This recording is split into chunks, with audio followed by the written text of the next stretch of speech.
reborn in Brazil as a financial tycoon. This video is purely for entertainment and does not infringe on copyrights or laws. The rights to the novel and image belong to the original author. We do not claim ownership. Don't like waiting and want to listen to this fanfic in full now? Subscribe to our Patreon, where you'll find the best fanfics. Chapter 51 Discrimination. Encountering this situation, Fang Lang was both angry and helpless. He could not help but secretly swear in his heart, "You bastards, wait for me, don't give me a chance, I will make you pay for this impolite behavior." Delator beside him also kept looking at the group of white people. Although white people account for the largest proportion of the Brazilian population, Brazilian white people do not have this innate sense of superiority. Thinking about the Chinese Exclusion Act that was only repealed in 1943, Fang Lang's heart slowly began to rise with a nameless fire. It seems that in the future, his company in the United States will have to close a door to all white people who have discriminatory tendencies. Fang Lang was very unhappy with the course of the day. I don't know how many times he clenched his fists, and his heart became more determined to make the Chinese stronger. Now it is impossible for him to leave the United States for development, so he will not have the idea of throwing the baby out with the bathwater. After class, Fang Lang said goodbye to Delator and went directly to the headquarters of Global Trade Company in New York. The current Global Trade is no longer the warehouse at the dock, although this warehouse is still reserved as a shipping point for US Navy crews to smuggle goods.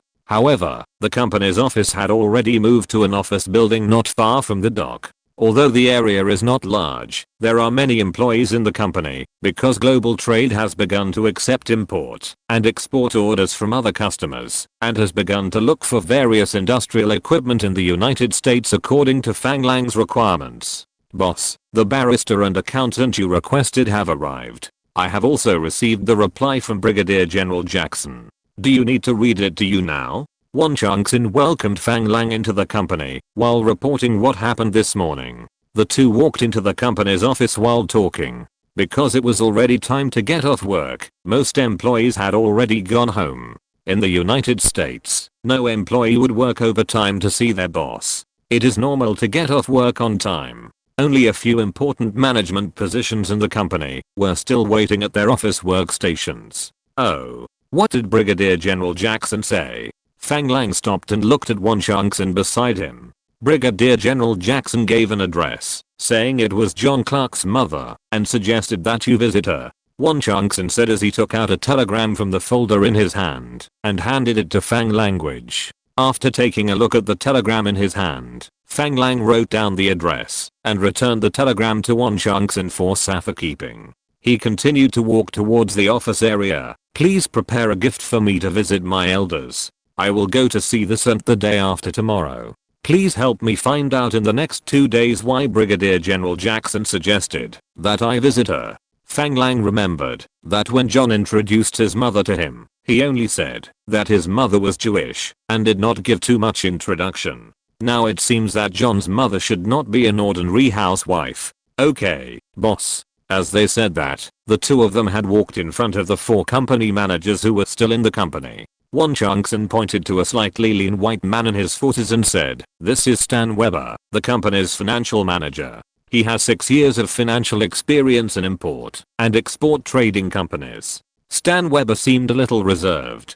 He rubbed the sweat on his palms before shaking Fang Lang's outstretched right hand. "Hello, boss. I'm Stan Weber. I'm glad to work for you." Fang Lang felt that this man was a little timid. He didn't know if he had any psychological problems. However, the current situation was not suitable for asking, so he just nodded to him politely. Won Changxin pointed to a man with golden curly hair and said, "This is Jada Cummings, the company's purchasing manager. She mainly looks for the goods needed by the company." Jada Cummings stood up, shook hands with Fang Lang lightly, and then let go. She seemed very casual and said, "Hello." Fang Lang noticed that after shaking hands, he put his hands behind his back and moved his arms. Obviously, he put the hand that Fang Lang had shaken behind his back and wiped it. Fang Lang nodded calmly. Won Changxin obviously didn't notice this person's action. He was about to introduce the next person, but the middle-aged black-haired strong man in a suit and tie took the initiative. to stretch out his hands and said with a smile on his face, "Hello, boss. I'm Kosi Bilik, the head of the sales department, mainly responsible for finding sellers who want to buy goods in the US market." Fang Lang smiled and stretched out his hand to shake the other party. The other party shook hands with full strength, but it would not hurt your hand. The strength was very good. Finally, a young blonde woman also took the initiative to speak. "Hello, boss. I'm Jennifer Rossi from the Human Resources Department. Nice to meet you." After that, she shook hands lightly with Fang language. After Fang Lang and others had introduced themselves, he said directly, "Hello everyone, I'm your boss. It is very late today. In order not to delay everyone's rest time, everyone can go home and rest first. Remember to come to work on time tomorrow. By the way, the manager of the purchasing department does not need to come tomorrow. Miss Osi, please handle the formalities for him later." Fang Lang's words made everyone stunned. Jada Cummings stood up and shouted angrily, "What do you mean? I don't think you are suitable to stay in my company. I suggest you find another job. If you have any dissatisfaction or questions, you can talk to the company's lawyer." Fang Lang's tone was calm, and it was impossible to tell whether he was happy or angry. After a day's experience at school, he just couldn't find an outlet to vent. "I didn't expect that there was a racist in front of me in my company. What else could I say? I fired him directly. Fuck, you yellow-skinned monkey, what right do you have to fire me? Get ready to receive the court summons." Cummings was furious, pointing at Fang Lang's nose and cursing with a red face. "Really? Now I have enough reasons to sue you for racial discrimination. You should also be ready to receive the subpoena. I will prepare $100,000 to fight this lawsuit with you. By the way, I can also sue you in a military court for insulting Confederate officers. I will ask the big lawyer in the office to see how many years he can send you to prison. $100,000 can get you at least 10 years. For one more year, I will pay him an extra $10,000. I believe he will be happy to accept this deal." After that, he looked at Won Chang-sin and Jennifer Rossi and said, "In the future, if there are employees with racial discrimination tendencies, don't recruit them. Miss Osi, I hope that your Human Resources Department will make this the first criterion for recruiting employees in the future. There will be zero tolerance for racial discrimination in the company, and direct dismissal if found. This is the first one. I don't blame you. I hope you will seize the time to investigate everyone in the company and persuade all employees with racial discrimination tendencies to leave. If a racial discrimination incident occurs, all management will be fined $10. Do you understand?" Everyone was a little scared by Fang Lang's cold eyes. After all, Fang Lang had killed people on the battlefield. He had a murderous aura. Those who were stared at were a little creepy and cold. At this time, Cummings heard that Fang Lang was willing to spend $100,000 to send him to jail. Looking at his cold eyes, he wanted to say a few harsh words, but he didn't dare. He could only pant and clench his fists. In fact, there was no crime of racial discrimination during this period, but Fang Lang's insults to the allied officers did scare Cummings. He didn't know whether there was such a crime, but it was a wartime. If he was really sent to a military court, he might be sent to jail. Besides, Fang Lang was willing to spend $100,000 to send him to jail. How can you guarantee that he won't spend $100,000 to buy his life? This is free America, and shootings happen every day. Jennifer Rossi also reacted at this moment and said, "Mr. Cummings, I suggest that you go through the resignation procedures with me directly, and don't make things difficult for everyone." Fang Lang ignored the reactions of several people, and walked directly into the meeting room. At the same time, he did not forget to say to Won Chang-sin beside him, "Can't you see that he is racist?" Won Chang-sin was a little overwhelmed and said, "I know, but I'm used to it. It's not bad now. I've encountered worse situations before. I don't care about the past, but in my company, anyone who has a tendency to racially discriminate will not be hired. Do you understand? Ask Jennifer Rossi tomorrow. If this foreigner applies for resignation for some reason, I can let him go, but if he doesn't know what's good for him, there are many gunmen out there who are willing to work for $10,000. Do you understand?" Fang Lang was very angry. Could it be that he had been in the United States for so long and was used to discrimination, so he could tolerate it. Chapter 52 Follow-up. Won Changxin was a little upset by Fang Lang's sudden move today. After all, he recruited all the people in this company. Someone showed a racial discrimination attitude when he first met the boss. Is this just racial discrimination, or is there an ulterior motive? Thinking of this, Won Changxin's forehead was sweating. The high spirits of this period were suddenly beaten back to the original state. Especially when Fang Lang said that a gunman outside only needed $10,000. Won Changxin was even more frightened. Because he knew that it would not cost that much. There were a lot of people rushing to work for $1,000. He hurriedly said in fear and trepidation, "Boss, I'm sorry. I was wrong. I will never allow this kind of thing to happen again in the future." For no reason, he began to feel a sense of awe for the young boss in front of him. Forget about this time. Starting tomorrow, we will clean up all the people in the company who have racial discrimination tendencies. Do you understand? Also, send a telegram back to Brazil and ask my uncle Fang Zinshu to bring people to New York.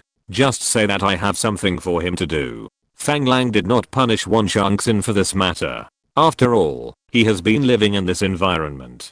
It is normal that he cannot change it for a while. However, if the Chinese want to stand up in the future, they must completely change this kind of thinking. As a manager, he was discriminated against by employees. How can he carry out his work? This is not a simple lip service. Now Fang Lang is very doubtful whether the so-called unavailability of penicillin production equipment is true or false. After all, this foreign guy is the manager of the purchasing department. Boss, don't worry.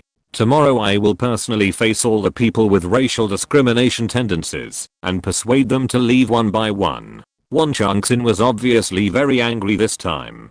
Someone dared to directly discriminate against the boss's Chinese identity. If you discriminate against Chinese people, why are you still working in a Chinese company? Leave early and be quiet. Also, what's up with that financial manager Stan Weber?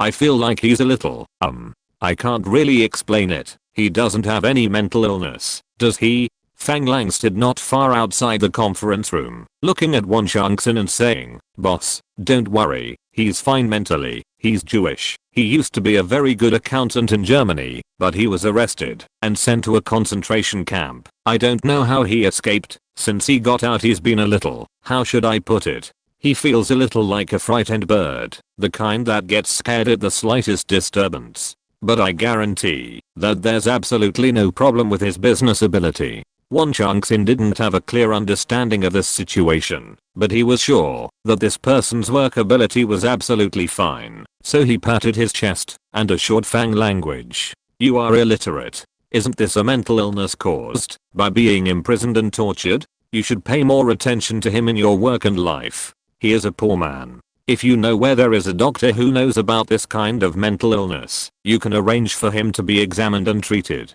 Since he is our employee, we must be responsible for their physical and mental health. People in this era have not yet begun to pay attention to this kind of mental illness, but Fang Lang, as a modern man, has learned a little bit about it. Although he is not very professional, he knows more than most people in this era." Finally, the two came to the company's conference room. Won Changxin went forward and opened the door. There were two people sitting on each side of a conference table in the conference room. They were all dressed in suits and leather shoes, and dressed very formally. Won Changxin began to introduce the two parties. "Hello everyone, this is our company's boss Fang Lang, Mr. Fang. Boss, on the left is Mr. Charlie and his assistant from Kravis Law Firm, and on the right is Mr. Miller and his assistant from Deloitte Accounting Firm." Several people stood up and shook hands with Fang Lang one by one.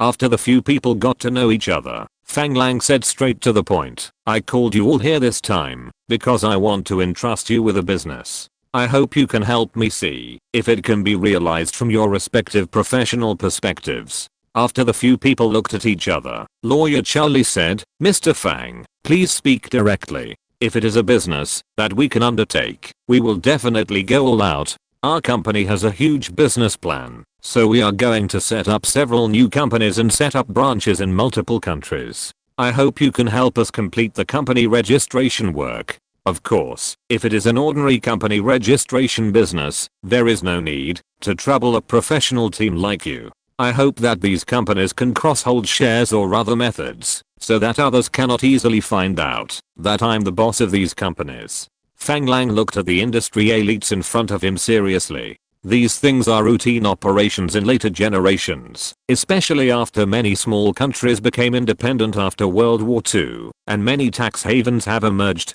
It is obviously the first time for several people to encounter such a commission, but as long as someone pays, what problem can't be solved? Mr. Fang, do you have any requirements for the company's registered address and quantity? Can you bear the financial and tax risks that will arise from this? The heads of both sides raised their own questions. I don't have any requirements for the address and quantity. The only thing is that all those who want to investigate the company's background will not be able to figure out the direction, but the financial situation must be clear. It would be best if they can find a way to avoid taxes. Several people raised a few more questions, and Fang Lang explained his ideas one by one. Soon several people made a detailed record of all Fang Lang's requirements and said that they would go back and plan carefully and then give a specific quotation. Fang Lang said very straightforwardly that if this commission can satisfy him, all the company's legal and financial audit business will be handed over to the two companies in the future. This made both parties very happy. The two companies can also see the future of the company from Fang Lang's plan, and of course they will not despise this order.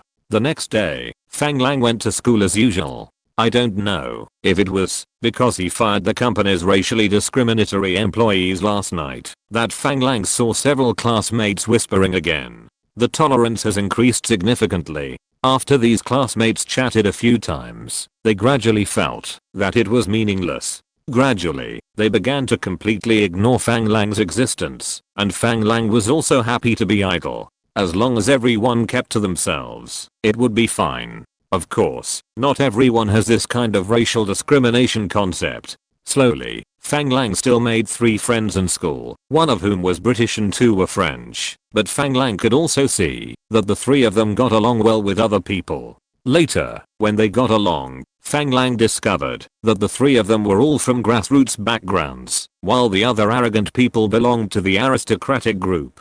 After school the next day, Fang Lang came to the company again and met with the business personnel of the headhunting company. He made a detailed explanation of his personnel requirements and signed a commissioned recruitment agreement. He also learned about the company's cleanup today. A total of more than 10 people were persuaded to leave the company because of racial discrimination tendencies. 1/10 of the proportion is not particularly exaggerated and can still be accepted by Fang language. Won Changxin also told Fang Lang that Fang Xinchu, who called back from Brazil, had confirmed his itinerary and would take a Pan American Airlines flight from Rio de Janeiro to New York the day after tomorrow. He had already rented an apartment to prepare for resettlement. Fang Lang was very satisfied with Won Changxin's work ability. At least he could take the initiative to make arrangements without having to order everything himself. This made Fang Lang very satisfied.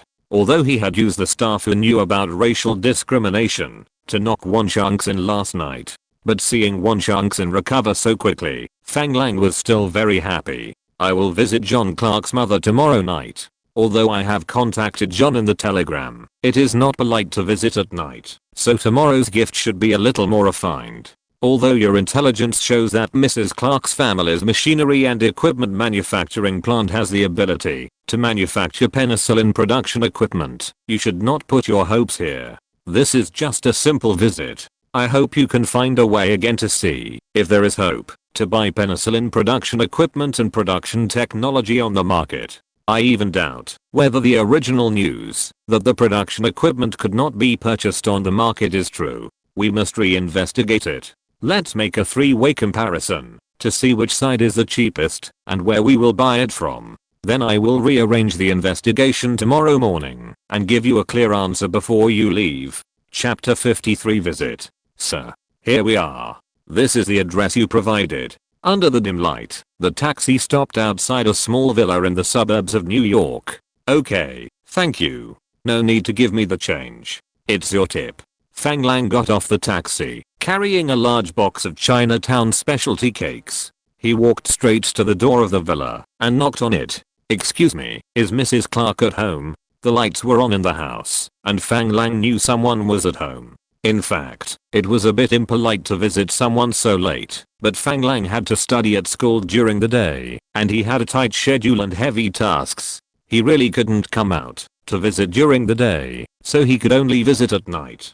Fortunately, after Commodore Jackson suggested that Fang Lang visit John's mother, Fang Lang sent a telegram to John, who was serving in the Pacific Fleet. Unexpectedly, he got a response so quickly. After learning about Fang Lang's needs, John directly said that he would send a telegram to his mother first and asked Fang Lang to visit directly. Before leaving, Jackson also gave the news that he had not found a supplier of penicillin production equipment, which forced Fang Lang to transfer his hope to Mrs. Clark's family's machinery factory. Soon, a young girl in her early 20s opened the door and looked at Fang Lang at the door and said, "Excuse me, who are you looking for?" Fang Lang knew that he had come to the right place when he saw the girl in front of him, because the girl's facial features were somewhat similar to John. Fang Lang smiled politely and said, "Hello, I'm John's comrade in arms. My name is Fang Language. I wonder if John has told you." "Oh, you are finally here. Mom and I have been waiting for you for a day. My brother sent a telegram to our family. We thought you would come during the day." Sophia Clark happily opened the door and pointed to the room, signaling Fang Lang to come in. The girl's words made Fang Lang feel a little embarrassed. He didn't expect that they would wait for him at home. "I'm really sorry, because I'm currently studying in a short-term training course at West Point Military Academy, so I have to attend classes during the day and only have time to visit at night." As he spoke, he walked into the room. The room was not big and was a typical American villa style. Mrs. Clark in the house also walked out with a smile on her face. After hearing Fang Lang's words, she smiled and said, "It's okay, Fang. John told us that you are his savior. Come in and sit down.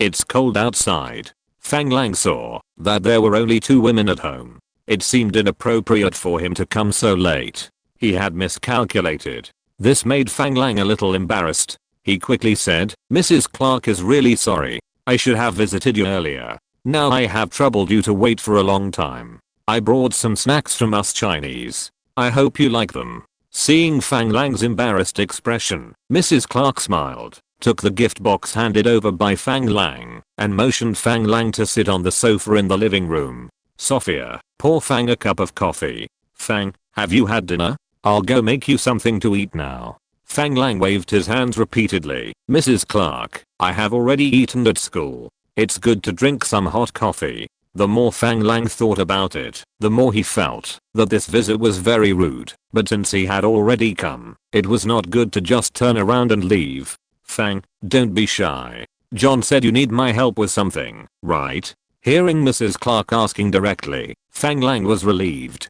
Since he was already here, there was no need to be pretentious, so he said frankly, "Yes, Mrs. Clark, I heard from Brigadier General Jackson that your family has a way to get the production equipment and production process of penicillin, right?" Mrs. Clark was obviously a housewife who did not participate in her family's business, but she had also heard of penicillin, a miracle anti-inflammatory drug. "Penicillin? There is no shortage of this new drug in the American market now." "Yes, Mrs. Clark, mainly because my family wants to invest in building a factory in Brazil to produce this drug." Hearing that Fang Lang's family wanted to build a factory in Brazil, which was also a business, it was just a piece of cake for her. So Mrs. Clark said without hesitation, "How about this? You sit here for a while, I'll go upstairs and make a phone call to ask my brother. My father's factory is now managed by my brother, and I'm not very clear about the situation. But since Jackson asked you to come to me, it shouldn't be a big problem." Fang Lang was no longer polite and said directly, "Okay, thank you for your hard work, Mrs. Clark." Mrs. Clark nodded and went upstairs. At this time, Sophia Clark came out with a cup of coffee and said, "Hey, your name is Fang, right? I heard from John that you saved his life on the battlefield. Is that true?" Sophia is a typical American girl, about 1.7 meters tall, with a curvy figure. Because she is mixed race, Her face is not the angular type commonly seen in Europe and America, but has a kind of Asian softness. Her skin is a healthy wheat color, which is very consistent with Fang Lang's aesthetics. Yes, it's nothing, actually. We are comrades in arms. If he encounters this situation on the battlefield, he will save me. After all, Fang Lang is still the humble character of the Chinese people. He doesn't want to give people the feeling of repaying a favor, so he said it very calmly. Unfortunately, Sophia didn't want to let him go so easily. She sat down next to him and said, quick, tell me what happened at that time. John didn't explain it clearly. He is my brother and I know him very well. If it wasn't true, he wouldn't have sent a telegram to ask my mother to help you. Okay. In fact, the process of the incident is very simple. At that time, we were attacking the German defense position. John's leg was hit by a stray bullet and fell in the trench. When I passed by him, I heard the whistling sound of the German shells approaching. I felt something was wrong, so I rushed over and dragged him out of the trench. As soon as we came out, the shell hit the position where your brother was lying. Because I was standing, I was directly blown away by the shock wave of the shell for more than 10 meters. I didn't know anything when I landed. It was more than 10 days later when I woke up. I was lying in the hospital with your brother. Although Fang Lang said it easily, the situation at that time must have been very thrilling, and Fang Lang was directly blown away for more than 10 meters by a shell because of saving John. If it weren't for his good luck, he would have died long ago. Sophia opened her mouth so wide that a fist could fit in it, and her face turned pale. She was obviously frightened by the scene Fang Lang described. Oh my god.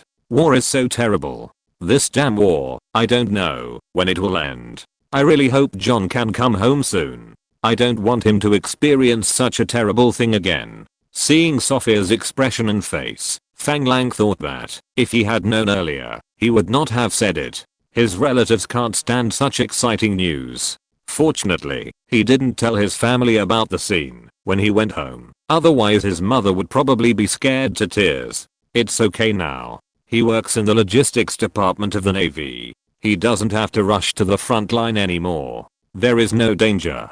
Don't worry. Sophia knew about John's current job, but thinking of her brother's experience at that time, she was still frightened and said, Fang, brother is right. You are his savior. If it weren't for you, brother would have been dead. Thank you. If it weren't for you, I would have lost John forever. Fang Lang was also at ease with Sophia's gratitude. After all, the original body did give his life to save John's life. It's okay. It's all over. We should look forward, right? Now we are both living well. American women of this era were not as open as those in later generations. Although the women's liberation movement had begun to emerge, most women were still relatively conservative. Therefore, Fang Lang wanted to give Sophia a hug to comfort her. After thinking about it, he still didn't open his arms. Yes. You all should be fine. By the way, why did you come to New York to study? Aren't you a member of the Brazilian Expeditionary Force? The American girl's emotions came and went quickly. In a blink of an eye, she turned the topic to Fang Lang, which caught Fang Lang, who was originally preparing to comfort Sophia again, off guard.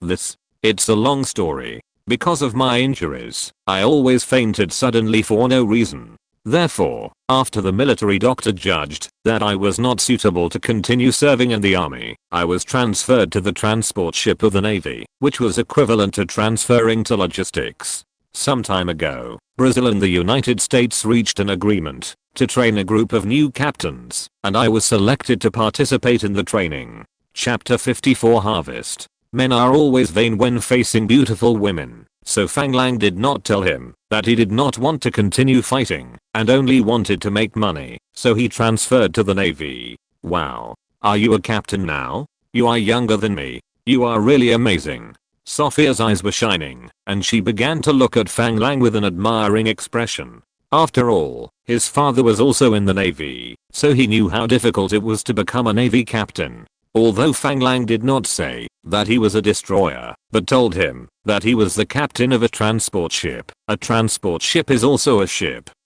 It's okay. This may be because of the war period, and there is a shortage of manpower. What's so happy? Mrs. Clark smiled and walked down from upstairs. looking at the two young people who were chatting happily below. When Fang Lang saw Mrs. Clark's smiling expression, he felt a little bit of anticipation in his heart. He quickly stood up, and just when he was about to speak, Sophia beside him had already spoken. "Mom, do you know? It turns out that Fang almost died in order to save John. It's scary to think about it." Hearing Sophia's words, Fang Lang didn't want Mrs. Clark to ask him about what happened again, so he quickly changed the subject and took the initiative to say, "It's not that exaggerated. Aren't we all alive and well now? I wonder what the result of Mrs. Clark's question is." Mrs. Clark looked at her daughter, then at Fang Lang, and knowing that Fang Lang didn't want to talk more, she said directly, "The family can provide what you want, but I heard from my brother that it may not be easy for you to ship it out of the United States.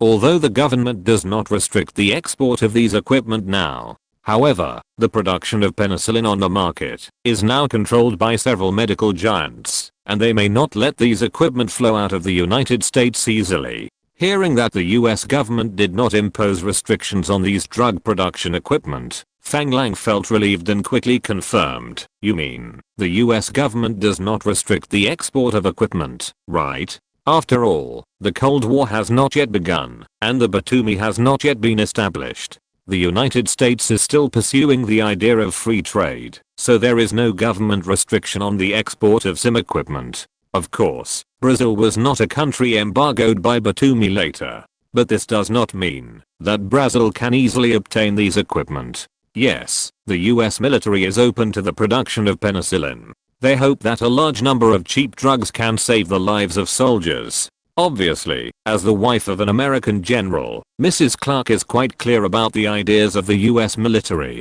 This is indeed the reality. The fundamental reason why the patent of penicillin is open is to allow soldiers in wartime to use the best antibacterial drugs more quickly. But the price of penicillin during this period was indeed ridiculously high. In early 1945, the monthly output of penicillin was 4.7 tons, and the price dropped to $25 per gram, which is $200 per bottle. Although the quantity is enough for all Allied soldiers, as businessmen, pharmaceutical giants are definitely unwilling to let such good product technology flow out and let others enter this market to share their cake. Therefore, although the government does not restrict it, the pharmaceutical giants are still restricting the outflow of technology in both open and covered ways. Then I wonder if these devices are in stock. Fang Lang knew that the production of penicillin was developing rapidly, and the manufacturing of production equipment must be very tight, so he was also worried about how long it would take for him to get the equipment. There is definitely no stock. The equipment on the production line now is all orders from several major pharmaceutical companies. If you are sure you need it, they can arrange to jump in and start production now, and it will be delivered in about a week. What my brother means is that, in order to thank you for saving John's life, they can produce this batch of equipment without making a production plan, and produce it secretly, but you must find a way to arrange for people to transport it away as soon as possible, and not let them find out. Mrs. Clark's family obviously didn't want to offend the entire pharmaceutical industry for Fang language. After all, these companies are their company's real long-term customers. No problem, my fleet will arrive in the United States soon, and will be able to pick up this batch of equipment, but this may have a bad impact on your family business. If it can really be completed within a week, it will be just in time to catch up with the 3 transport ships coming from Italy. But Fang Lang didn't want their family business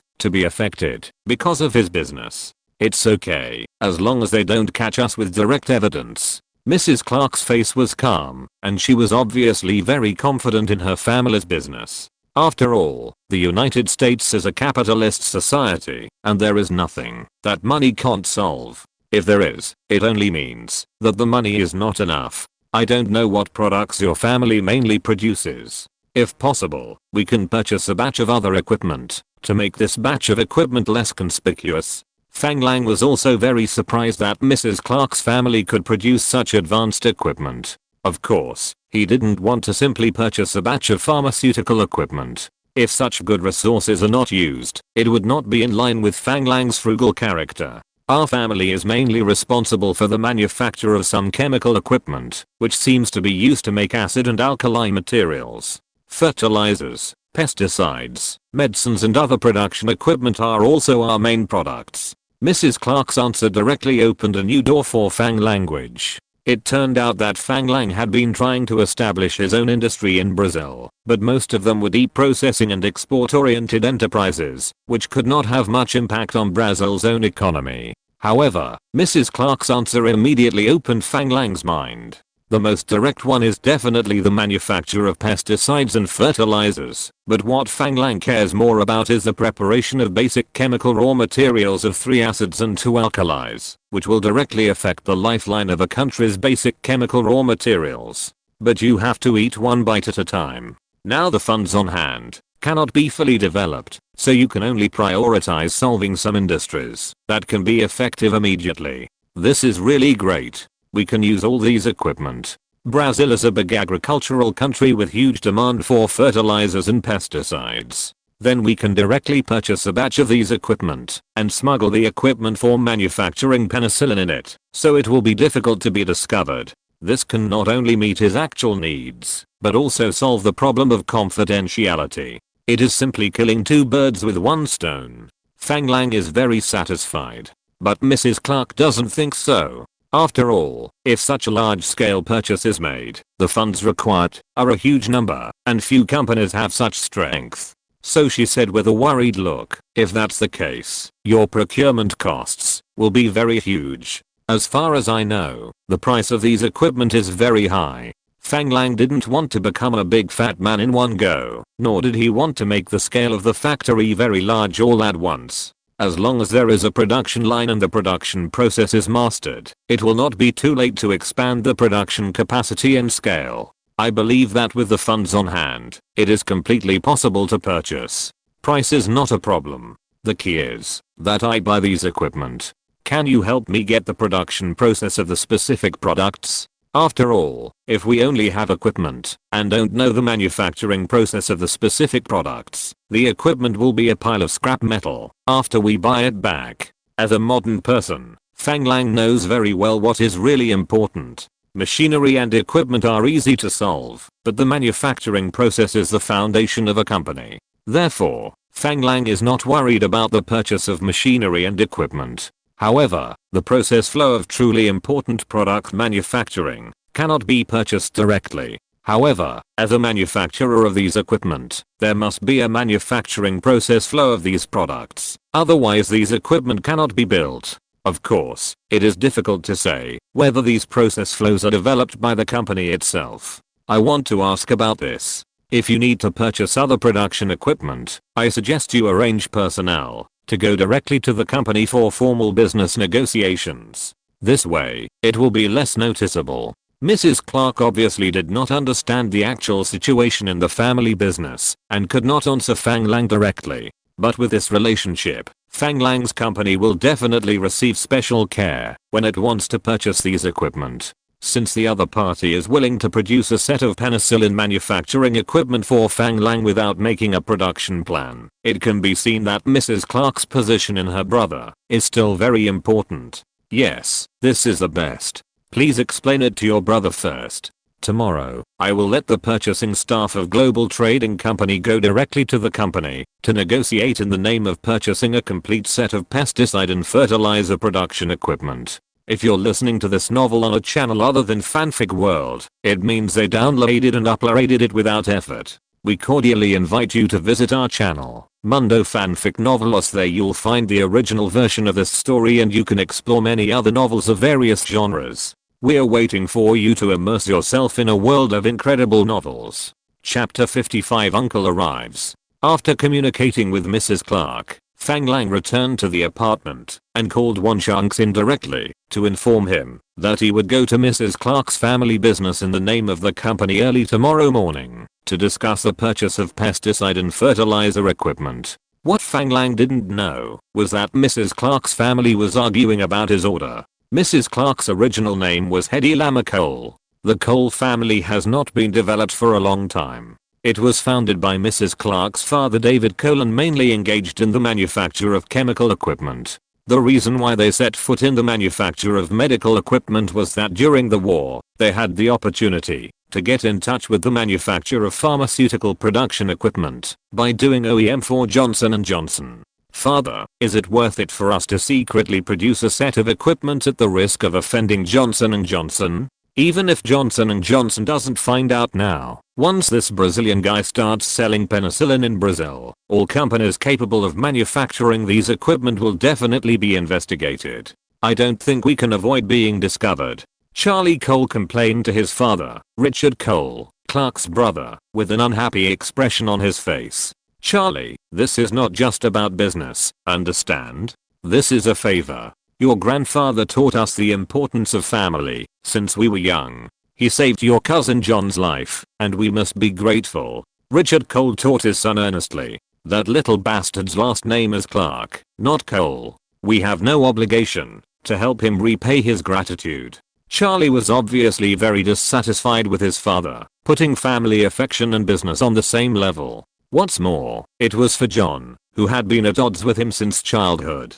You bastard, he is my nephew. He is also your brother. When did you become so ruthless? Richard couldn't believe that his son would have no family affection for his relatives and only business in his eyes. He was so angry that he wanted to slap him in the face. But he is an Indian. I hate him. Charlie didn't care about his father's livid face at all and expressed his strong contempt for Indians. It can be clearly seen that Charlie is a complete racist.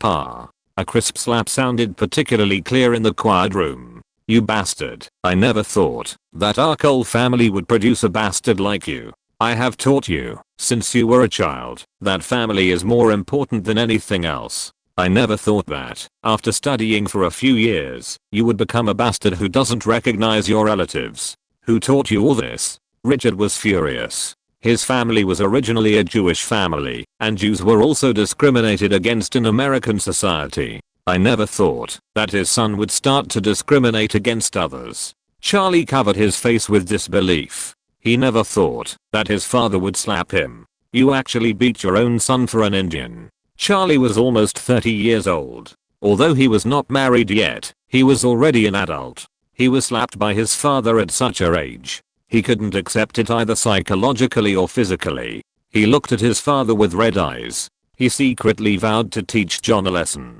If it didn't work, he would ruin this deal. Let this Brazilian get out of here as far as possible. Richard looked at his son, whose eyes were constantly flashing with sinister light, and felt even more disappointed. No one knows his son better than his father. From his expression, he could tell that Charlie wanted revenge and wanted to do bad things. He couldn't give him the chance. I would rather not have a son like you. Since I failed to educate you, you will go back to your grandfather from tomorrow and learn what family, relatives and clan are. When you understand, you can come back to work in the family company. Charlie was immediately unhappy when he heard that his father wanted to send him to his grandfather. He jumped up and shouted, "Why?" Now his grandfather has bought a farm in the countryside to spend his retirement. He doesn't want to go there every day to face cattle, sheep and old men. Just because I'm your father. Do you think I don't know what you're thinking? I can see what you want to do from your eyes. Don't you think that, if you really tell others about this, will our company still have a good life? Do you think that, if other companies know about this, can our company continue to survive? Can you still enjoy the rich life you want? We haven't produced it for him yet. What does it matter? You are so naive. You haven't produced it, but you have the ability to produce it.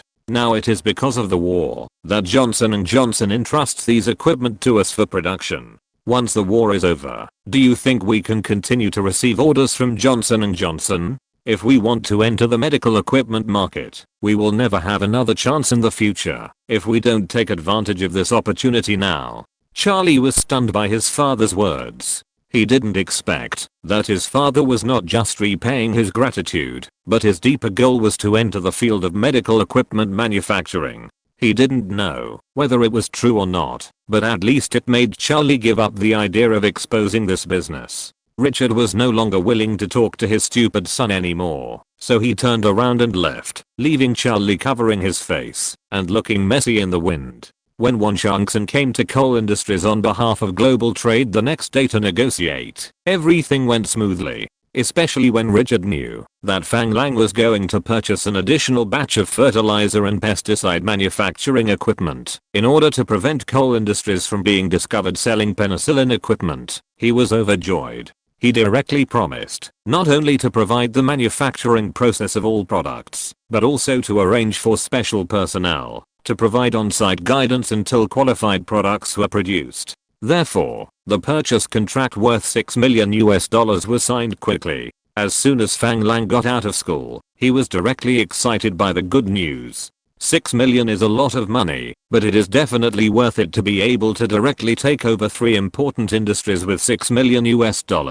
Wan Changxin came here this time, not only to tell Fang Lang the good news, but also brought Fang Lang's uncle Fang Zinshu. After dinner, the few of them came to the apartment that Wan Changxin had rented for Fang Zinshu, and Wan Changxin left. Langja, I didn't expect that you are now major. It's really amazing. Fang Zinshu looked at Fang Lang's military rank and exclaimed, I didn't expect that either. Unfortunately, it's not easy to be a major. It's not as easy as before. After completing this training, I will have to go back to the battlefield. What does it matter? It's natural to be a soldier and fight. If you don't fight, you won't have the chance to be promoted so quickly. Uncle Fang Zinshu didn't seem to take the war seriously at all, and didn't worry about his nephew's safety at all. He slapped his thigh and said carelessly, after all, we are not fighting for ourselves. Okay, let's not talk about this. Uncle, do you know why this is for you to come to New York? Fang Lang knew that his uncle didn't understand what he was thinking, so he didn't say more, but went straight to the point. Hearing Fang Lang's question, Fang Zinshu was still a little worried. After all, he had heard that the matter had been settled after coming here. Just now I heard from Arzin that he wanted us to come here to get some rare equipment, right? But now you have done it, so we came here for nothing. Fang Lang looked at his uncle who was a little worried in front of him, and said with a smile, haha. How can it be in vain? Since we are here this time, many of our plans should start in advance. Although he didn't know what the specific plan Fang Lang was talking about was, as long as it was not a wasted trip, everything in Brazil was starting to start, and the real estate company he was in charge of had also started to operate. But Fang Zinshu really couldn't get used to working in the office every day. So, as soon as he received Fang Lang's telegram asking him to come to New York, he dropped the things at hand and flew to New York with his younger brother in a hurry. Talk to me, I can't wait. Now the factories in Brazil have been integrated. The cigarettes manufactured by our cigarette factory have opened up the market in Brazil, and even the newspaper office has been thriving. Only I'm doing real estate now, which is really meaningless. When I came out this time, I directly threw it to your father. I'm really not suitable for these. Chapter 56 Immigration Ideas. Fang Lang could understand his uncle Fang Zinshu's eagerness. In fact, Fang Lang also wanted to establish contact with China as soon as possible. Now the most closely connected organization abroad is obviously the American Hangman. Uncle, this time I hope you can contact the American Hangman in the name of your gang. What do you think? Fang Lang nestled comfortably in the sofa, looking at Fang Zinshu sitting opposite. Is it the Hangman that you told me about last time, whose influence spread all over the world? Ever since Fang Lang and Fang Zinshu talked about the history and scale of Hangman last time, Fang Zinshu has always had a desire to find out more about this organization. Unexpectedly, Fang Lang actually asked him to come forward and contact this organization directly this time. But we are such a small gang, will they be too lazy to pay attention to us? The more he knows about organizations like Hangman, the more he knows how powerful it is, so Fang Zinshu has no idea whether he can meet the people who can make the decision on the other side. Seeing his uncle's expression, Fang Lang knew that the Hangman he introduced last time was too powerful, which made his uncle feel a little inferior. So he smiled and said, why did your uncle suddenly become unconfident? We are here to discuss business. We are not asking them to do anything. Would you refuse someone who gives you money? Fang Zinshu looked at Fang Lang's calm appearance and the confidence he exuded, which made him a little dazed. The nephew in front of him was a little strange to him. He could not tell that he was a 20-year-old young man. Fang Xinshu admired his nephew's maturity from the bottom of his heart and was willing to follow the footsteps of this junior. That's why he dropped his work and flew to New York to meet Fang Lang as soon as he received Fang Lang's telegram. Business? What kind of business can we do with them? Fang Xinshu knew Fang Lang's lofty goal, so he was a little puzzled about doing business with the big gang hangman. Regular business definitely doesn't need you. What kind of business can gangs do with each other? Fang Lang smiled and took a sip of the water on the table. When he heard Fang Lang's answer, Fang Xinshu's first reaction was the hemp leaves he had talked about with Fang language. Didn't you stop us from touching drugs? Fang Lang was very upset about his uncle Fang Xinshu's reaction and said helplessly, you don't think that there is no other business between gangs except drugs, do you? Fang Xinshu knew the traditional industries of the gangs very well. After all, he had been in this industry for so many years. Prostitution, gambling, and drugs are the fastest way to make money. But we don't have the resources in this area. Seeing that his uncle was getting more and more crooked, Fang Lang pulled his thoughts back and said, Uncle, let me tell you this. You are a gang, but I don't want you to really become a gang. Do you understand what I mean? It's a gang, but it can't really become a gang. What does that mean? You've confused me. Fang Xinshu looked confused and didn't understand what Fang Lang was talking about. Do you know why I asked you to contact them? Uncle Fang Xinshu was still very important in Fang Lang's plan, so he hoped that his uncle could have his own ideas and thoughts and didn't want him to be careless forever. After all, being in the underworld requires brains. Needless to say, of course it's to make money. Since you want to do business, isn't the purpose simple? So Fang Xinshu blurted out without hesitation. Fang Lang shook his head slightly, looked at his uncle with a firm gaze and said, making money is secondary. My main goal is to immigrate from China to Brazil through their channels. After hearing what Fang Lang said, Fang Xinshu looked tangled and said with some embarrassment, gangster immigration. You are talking about trafficking people. This is not good. Will my son be born without an asshole? Fang Lang slapped his forehead and was almost pissed off to death by his own uncle. Uncle, what can I say? Who says we have to sell? Can't we open a labor dispatch company and recruit workers in China? Can't we set up an immigration agency to help Chinese people who want to immigrate to Brazil? Can't we open an employment agency to introduce Brazilian jobs to Chinese people? Seeing Fang Lang's defeated expression and hearing Fang Lang's answer, Fang Xinshu suddenly realized and slapped his thigh and said, hey, I understand when you put it that way. Isn't this still opening a formal company? We don't care whether they are formal or not, as long as we are formal. Our goal is to increase the number of Chinese in Brazil. This time I have a new channel that allows us Chinese to directly immigrate and become naturalized in Rio Grande do Sul. For Chinese with a certain economic strength, we can help them buy land and farms in Rio Grande do Sul and help them settle down. For workers without economic strength, we can open labor-intensive industries in Rio Grande do Sul to provide them with jobs. For those who have professional skills, we can invest in them to help them start their own businesses, and we can also introduce them to suitable jobs. Isn't that good? As long as they can settle down, the proportion of our Chinese population will increase, and we will not be as statusless as we are now, right? Seeing that his uncle really didn't understand the twists and turns here, Fang Lang could only speak out his thoughts. Fang Xinshu expressed his agreement and understanding of Fang Lang's ideas, but he couldn't help but voice out his doubts. But if they can make money in this way, won't we lose a lot? Isn't this a loss-making business? Faced with Fang Xinshu's doubts, Fang Lang had to explain it to him in detail, otherwise, he would be the one to implement it, and if he himself didn't know how to operate it, it would be a big mess. Who said we will lose money? Don't we charge handling fees for naturalization of rich people, purchase of land and farms?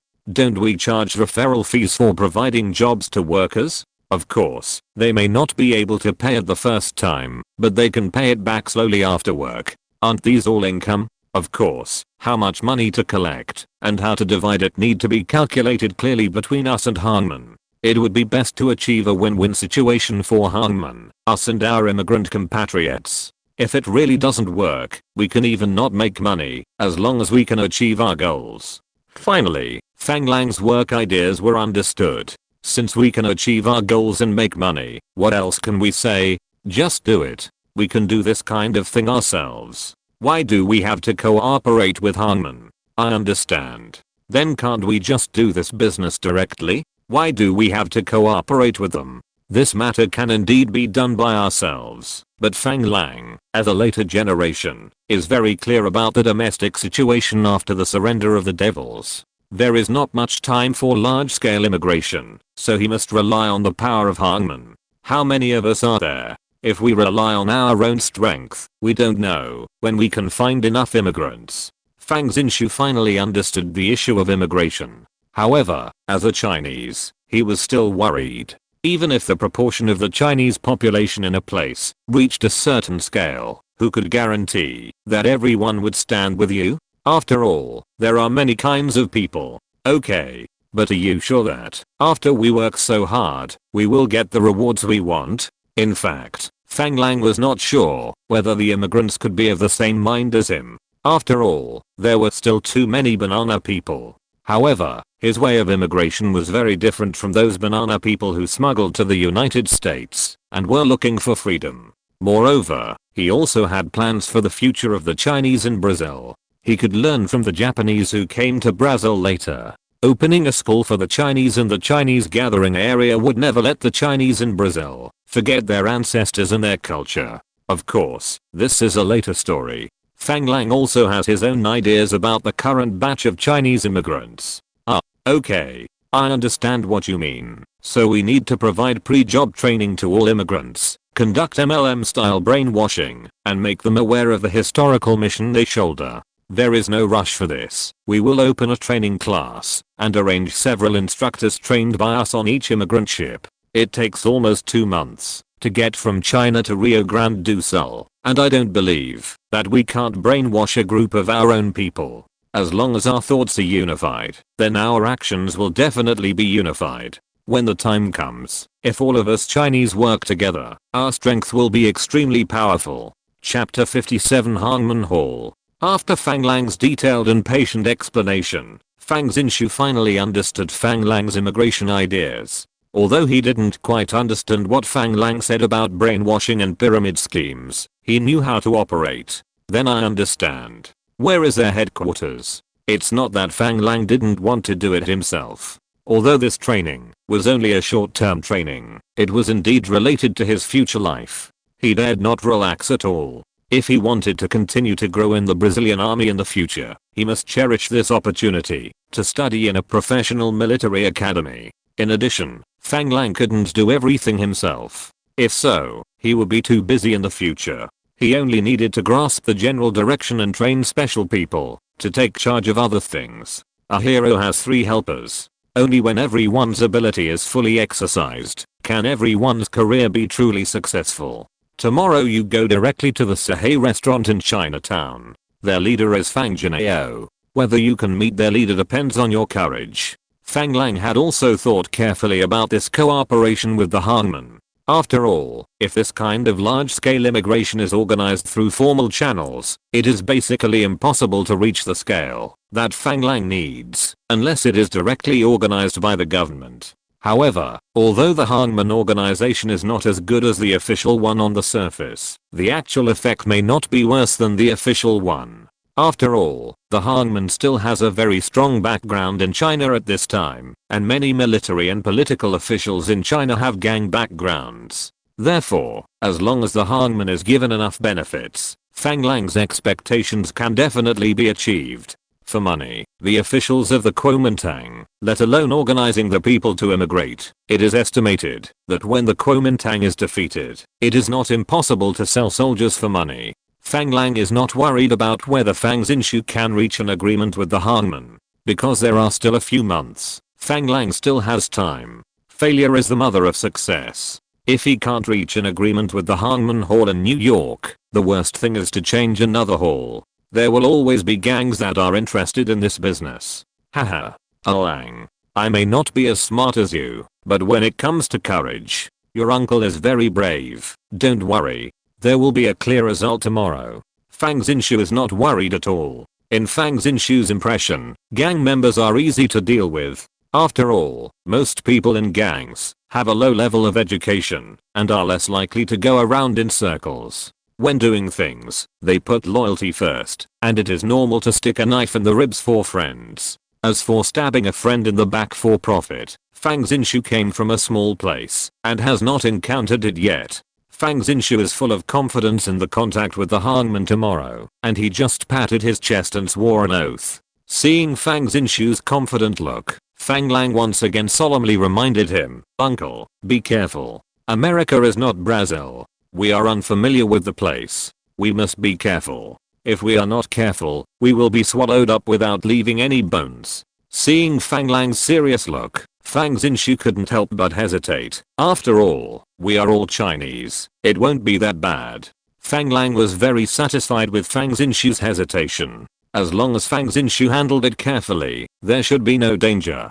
After all, they are not here to grab territory, and there is no hatred among them. As long as he handled it carefully, there should be no danger to his life. The Jiang who doesn't care who you are. If the other party has any other requirements, you can talk about it, but you must remember that we don't touch drugs. This is the bottom line. After hearing Fang Lang mention the red line issue again, Fang Xinshu also said seriously, "Don't worry. I will prepare well tonight and meet the largest gang of our Chinese tomorrow." The next morning, Fang Xinshu brought 6 of his men and went directly to Chinatown. First, he walked around Chinatown like a tourist for a whole morning and got familiar with the terrain. It was not until lunchtime that Fang Xinshu took the 4 people to the Sahayajia restaurant. 2 of them did not go in together, but sat down in another Chinese restaurant nearby that could directly see Sahayajia. After all, they were new here, so it was better to be cautious. He left 2 people outside to watch out and support, so as to avoid being caught in the same trap. Fang Xinshu still had some experience in the underworld. Sahayajia restaurant, although it was called a big restaurant, was not particularly large. After pushing the door in, the lobby on the first floor was less than 200 square meters. There were not many customers in the restaurant, and there were only 3 or 4 tables scattered around. As soon as Fang Xinshu and the others had entered the door, a young man dressed as a waiter came up to greet them with a warm face. "Welcome. Are you guys here for dinner?" It was dinner time now, so Fang Xinshu chose this time to come in and naturally wanted to check the situation first. He casually said, "We must be here to eat at the restaurant. Are there any private rooms for the 5 of us?" The waiter looked them up and down and saw that they were strong and did not look like good people. So, he made a strange gesture with his left hand and placed it on his right wrist. This was the hangman Laguazi, which was the hangman code for saluting, trying to find out the identities of the people, and said, "Excuse me." This was the hangman Sanjiao, which was usually a courtesy used by hangman members to find out whether they were from the same family when they did not know each other. Generally, one person said, "Excuse me," and the other said, "Please ask me," and then replied, "Excuse me" again. Then they said their names according to the hangman code. Fang Xinshu did not look at him at all, and his eyes were looking around the hall. Seeing this, the younger brother next to him gently touched Fang Xinshu's arm and motioned Fang Xinshu to look. He remembered what Fang Lang had said to him and knew that others were following the rules of the underworld to find out his bottom line. But Fang Lang did not understand the code, and Fang Xinshu did not understand it even more. He looked at the guy with a blank face. When the guy saw the reactions of Fang Xinshu and others, he realized that the people in front of him were not from the same sect. He then stopped his gesture and said loudly, "Okay, 5 people in the private room upstairs, please." After that, he led the way to the private room on the 2nd floor. After entering the private room, Fang Xinshu couldn't help but ask curiously, "Brother, don't mind it. Was what you just did a code word from your hangman?" Fang Xinshu's words made the waiter's face change, and he stared at Fang Xinshu and said, "What flag was hung on the boat? How many dragons were embroidered on the flag? And which direction were the dragon heads and tails facing?" This made Fang Xinshu even more confused, but looking at the other party's expression, he knew that he couldn't say anything at this time. Otherwise, several people would have to lie down before the start. He waved his hand and said, "Brother, don't get me wrong. We are not from Hangman. We are overseas Chinese in Brazil. We come here to discuss business with Mr. Fang, the head of Hangman Hall in New York. I wonder if you can introduce us." Hearing Fang Zinshu's words, the waiter's face was still ugly. After looking at the people again and again, he said, "How do you know this is the Hangman Hall?" The waiter's question made Fang Zinshu a little embarrassed. He couldn't say that Fang Lang told him. He could only say, "I'm sorry, brother, we also found out about it in Chinatown. Don't worry, we have no ill intentions. We really came to discuss business with your head. I hope you can help pass it on." He took out a $5 bill and stuffed it into the waiter's hand. The waiter looked at the dollar in his hand and looked at the expressions of the people. Although he could hear that Fang Zinshu was not telling the truth, he felt that the bumpkins didn't seem to have any ill intentions. He casually put the money into his pocket and said, "Since you are not friends from the underworld, please take a seat first. I will go and inform our hall master. As for whether our hall master is willing to see you, it depends on your luck." Fang Zinshu was worried that the hangman didn't pay much attention to them, so he quickly said, "Thank you, brother.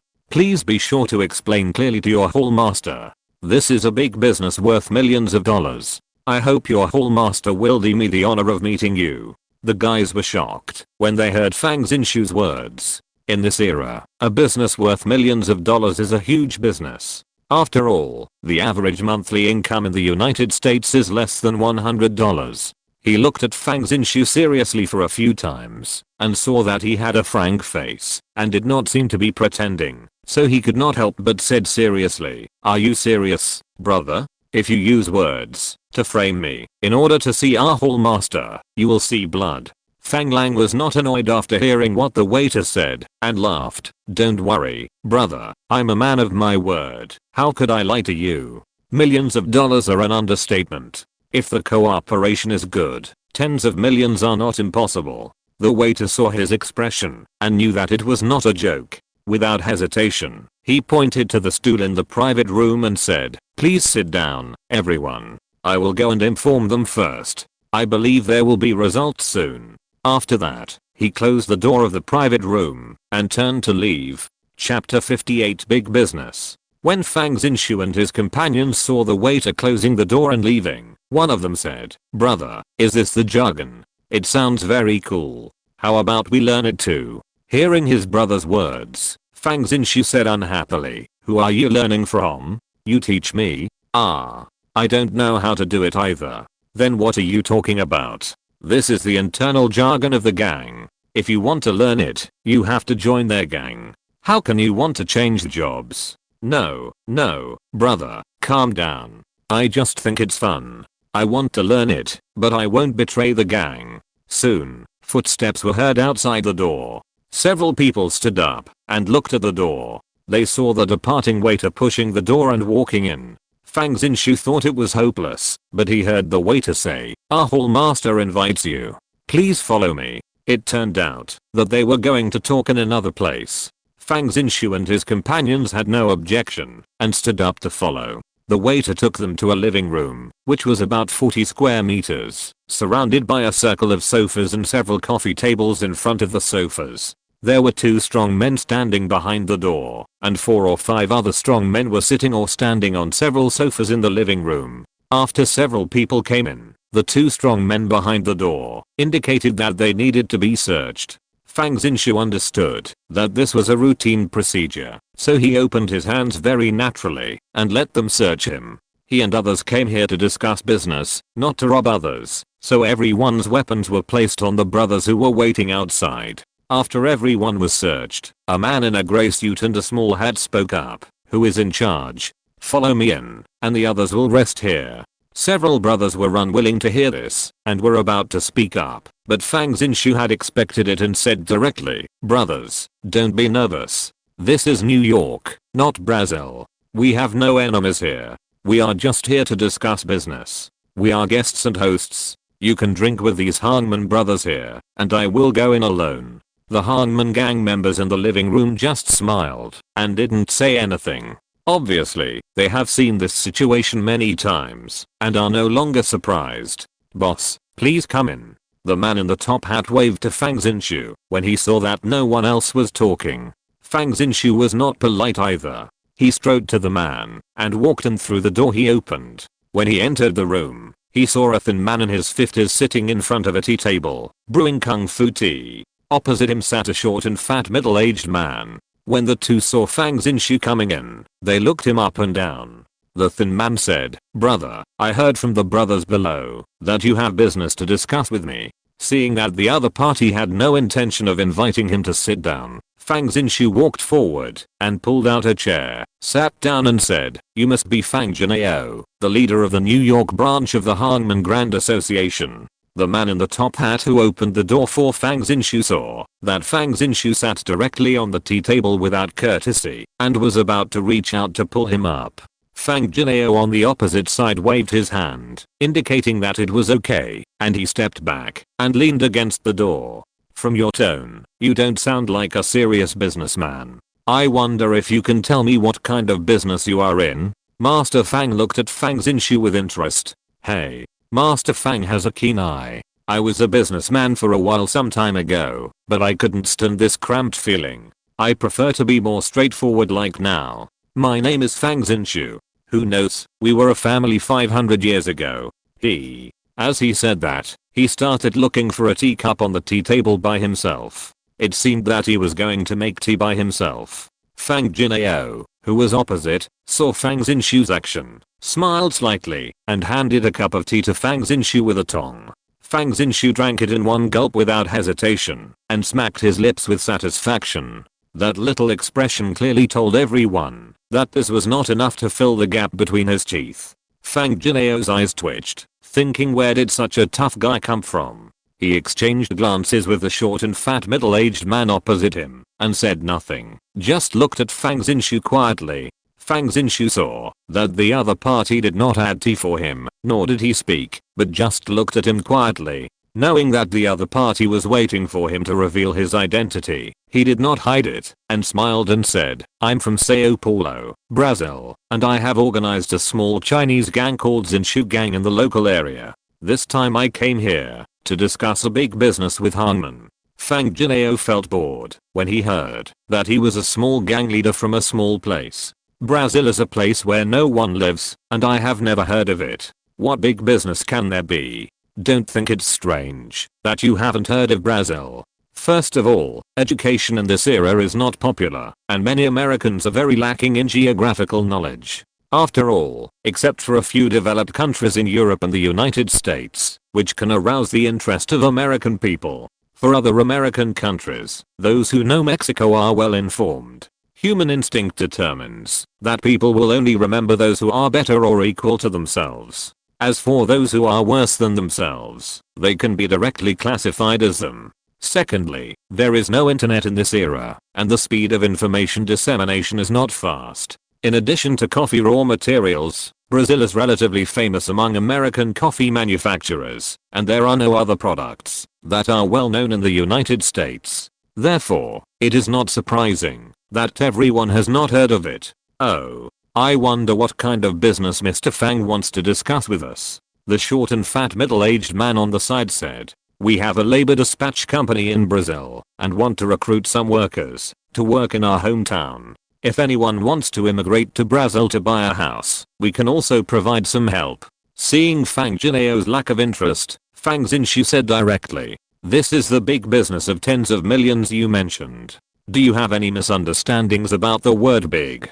Fang Jinao looked at Fang Zinshu speechlessly for a few times and spoke. Fang Zinshu saw the other party's speechless expression, as if he was lacking interest. He couldn't help but think in his heart, are American gangs so rich? Businesses of tens of millions are not considered big businesses? Unconsciously, he said, is a business worth tens of millions still small? Of course a business worth tens of millions is not small, but you just recruited some workers to do the work, and you dare to say it's a business worth tens of millions. Are you here to have fun with us? Fang Jinao's tone was already slightly angry at this time, and he looked at Fang Zinshu with a cold look. Hearing Fang Jinao's words, Fang Zinshu laughed and said, "Master Fang, we have to have a pattern. If we only come here to recruit a few thousand people, do I need to come to you? Although recruiting a single person may not be a big business. But what if we need tens of thousands? hundreds of thousands, or even millions of people.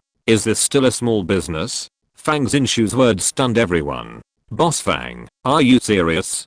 Do you know what you are talking about? What industries in Brazil need tens of thousands of people? Of course I'm serious. As for those industries that need so many people, don't worry. We are a labor dispatch company. As long as you can get so many people, we can naturally digest them. Seeing that several people were finally moved by him, Fang Xinshu said with a proud face. Fang Jinao saw that Fang Xinshu was so arrogant and asked, I don't know what kind of people you want, men or women. Fang Xinshu was talking dry, and he didn't care about the number of people. He poured himself another cup of tea and said, no limit, as long as they are healthy Chinese, men, women, old and young, all are accepted. It's best if they are all families. How much will each of you give? I don't know how much money your hall needs. The short and fat middle-aged man who rarely spoke next to him said, how about $500? Hearing the other party's offer, Fang Xinshu was stunned. $500 per person, what kind of people did you find?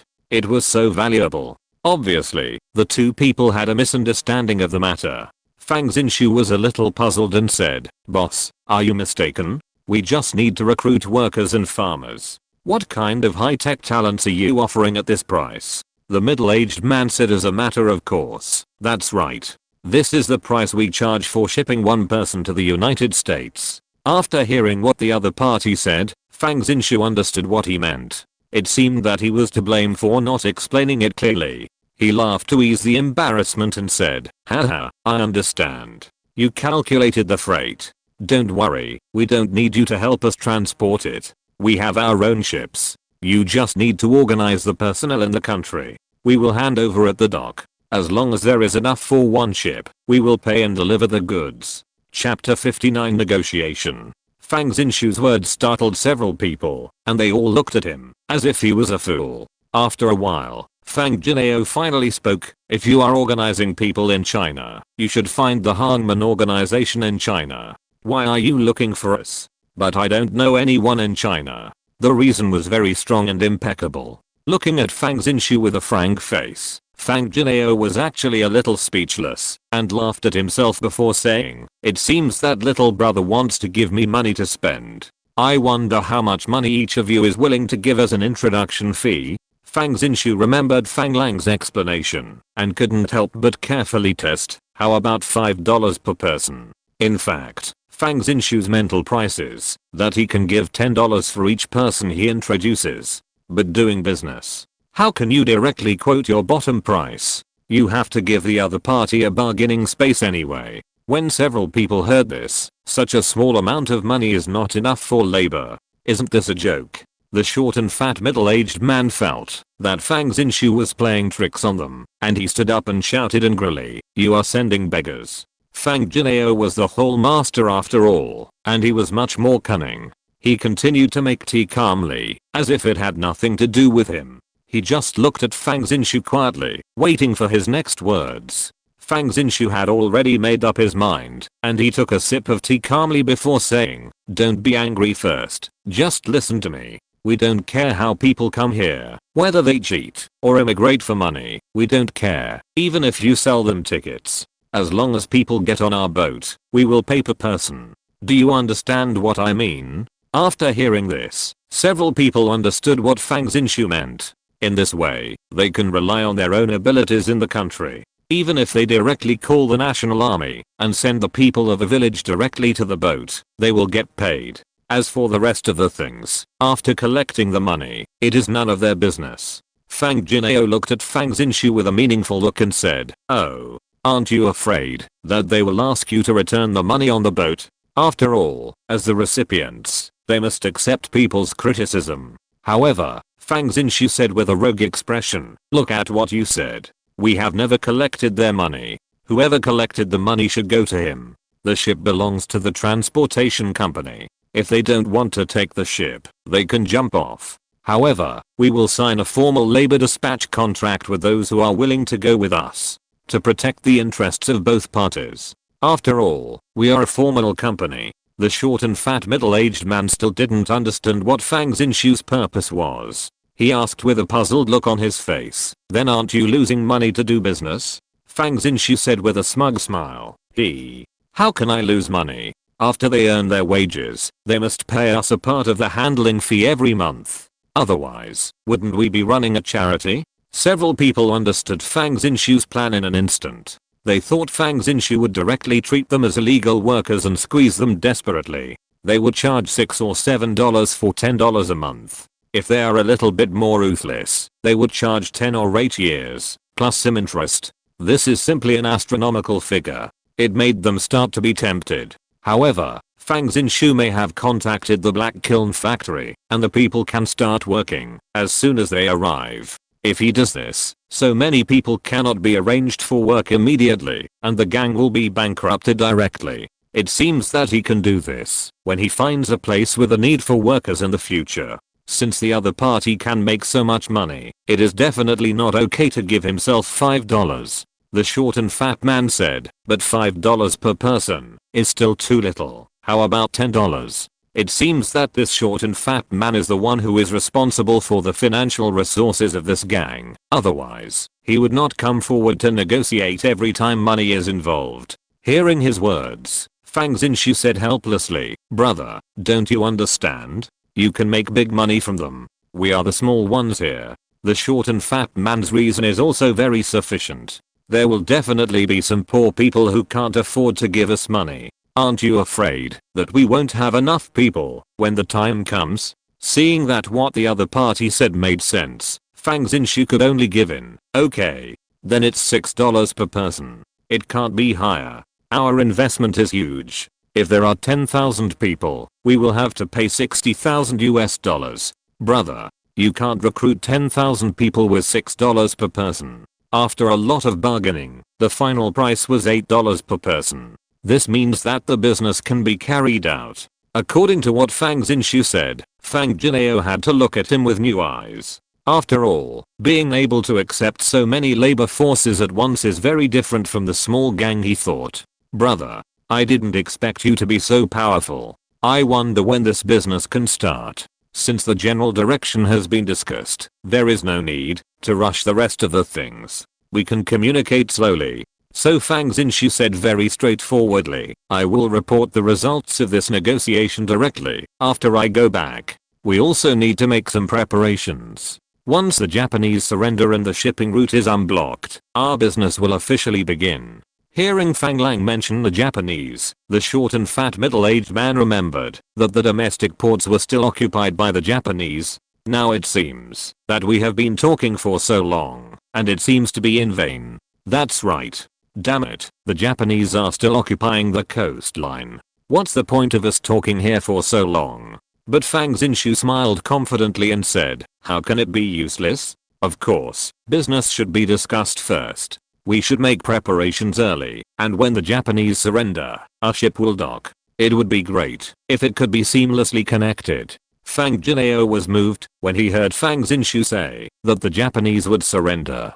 He looked at Fang Xinxiu carefully again and said, how do you know that the Japanese will surrender? The fight is going on fiercely now. We don't even know when it will end. These were all judgments heard from Fang language. Fang Xinxiu just plagiarized, but Fang Xinxiu believed that Fang Lang must have some inside information, so he smiled and said mysteriously, if the bosses believe me, they should prepare early. I have received the news that the little notebook will not last until September. Unexpectedly, Fang Xinxiu would give a specific time. This made Fang Jinao stand up in a flash, and he said anxiously, are you serious? Is the news reliable? It's no wonder that Fang Jinao was so shocked. After all, the hangmen during this period also spared no effort to support the country. If it was really like what Fang Xinxiu said, it would be exciting good news. If this is true, then with such a large initial investment, there must be some benefits. At this time, whoever seizes the opportunity will get more benefits. And our Mr. Fang Xinxiu was confident, smiled inscrutable and said, whether it is true or not, you will know it at that time. Anyway, you won't suffer any loss if you make some preparations in advance, right? As an old man, Fang Jinao has his own judgment on Fang Xinxiu's performance. He believes that Fang Xinxiu must have his basis for saying this. Fang Jinao doesn't know where this basis comes from, but it must be from the top leaders of the Allied forces. Thinking that they can easily eat tens of thousands of laborers, he can't help but start to doubt whether he has an official background. Regardless of whether it was true or not, Fang Jinao had decided to build a good relationship with Fang Zinshu. So, he said directly and straightforwardly, haha.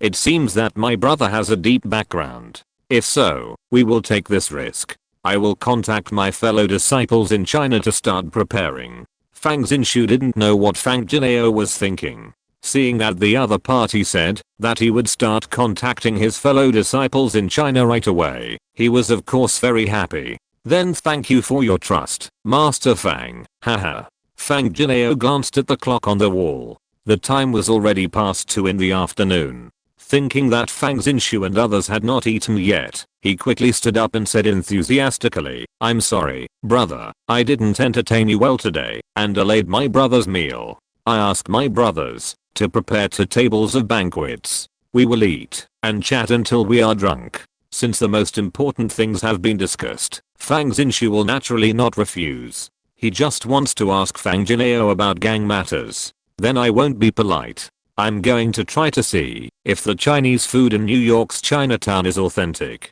In fact, Fang Zinshu's wife is a white Brazilian. How can she eat Chinese food at home? At most, she can see some traces of Chinese food when she returns to her parents' house. It's nonsense to expect him to be able to judge whether Chinese food is authentic. But Fang Jinao didn't know. He patted his chest and assured Fang Zinshu, don't worry, brother, our chefs are all from China. Today, I promise to let you taste the authentic taste of your hometown. Chapter 60 Receiving the Warship. When Fang Zinshu returned to the apartment, it was already past 8 in the evening.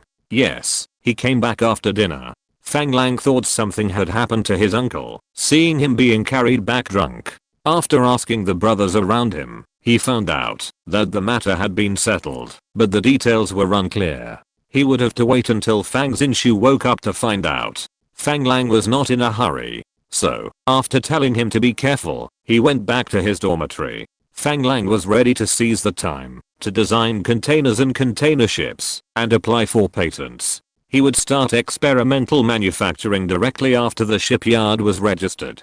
Unfortunately, although he was an old seaman and knew very well what the various parts of the container ship were like and how they worked, he could not draw. There was no way to turn them into drawings. Fortunately, Won Changxin brought good news the next night. Although he had not found a real ship designer for his shipyard, he still recruited 5 engineers who had experience in ship manufacturing drawings. In the following time, after class every day, Fang Lang either went to the company to guide drawing or interviewed managers of the new company with Won Changxin. As for Fang Zinshu, after reporting the results of his negotiations, he was arranged to go to Rio Grande do Sul, Brazil to make advance. For this reason, Fang Lang also called Colonel Percy and asked him to help contact his brother who worked in the Immigration Bureau. In order to enable Fang Zinshu to open up the situation in Rio Grande do Sul, Fang Lang directly promised to invest in the construction of pharmaceutical factories, pesticide factories and fertilizer factories in Porto Alegre, the capital of Rio Grande do Sul, and basically transport the machinery and equipment purchased in the United States directly to Porto Alegre.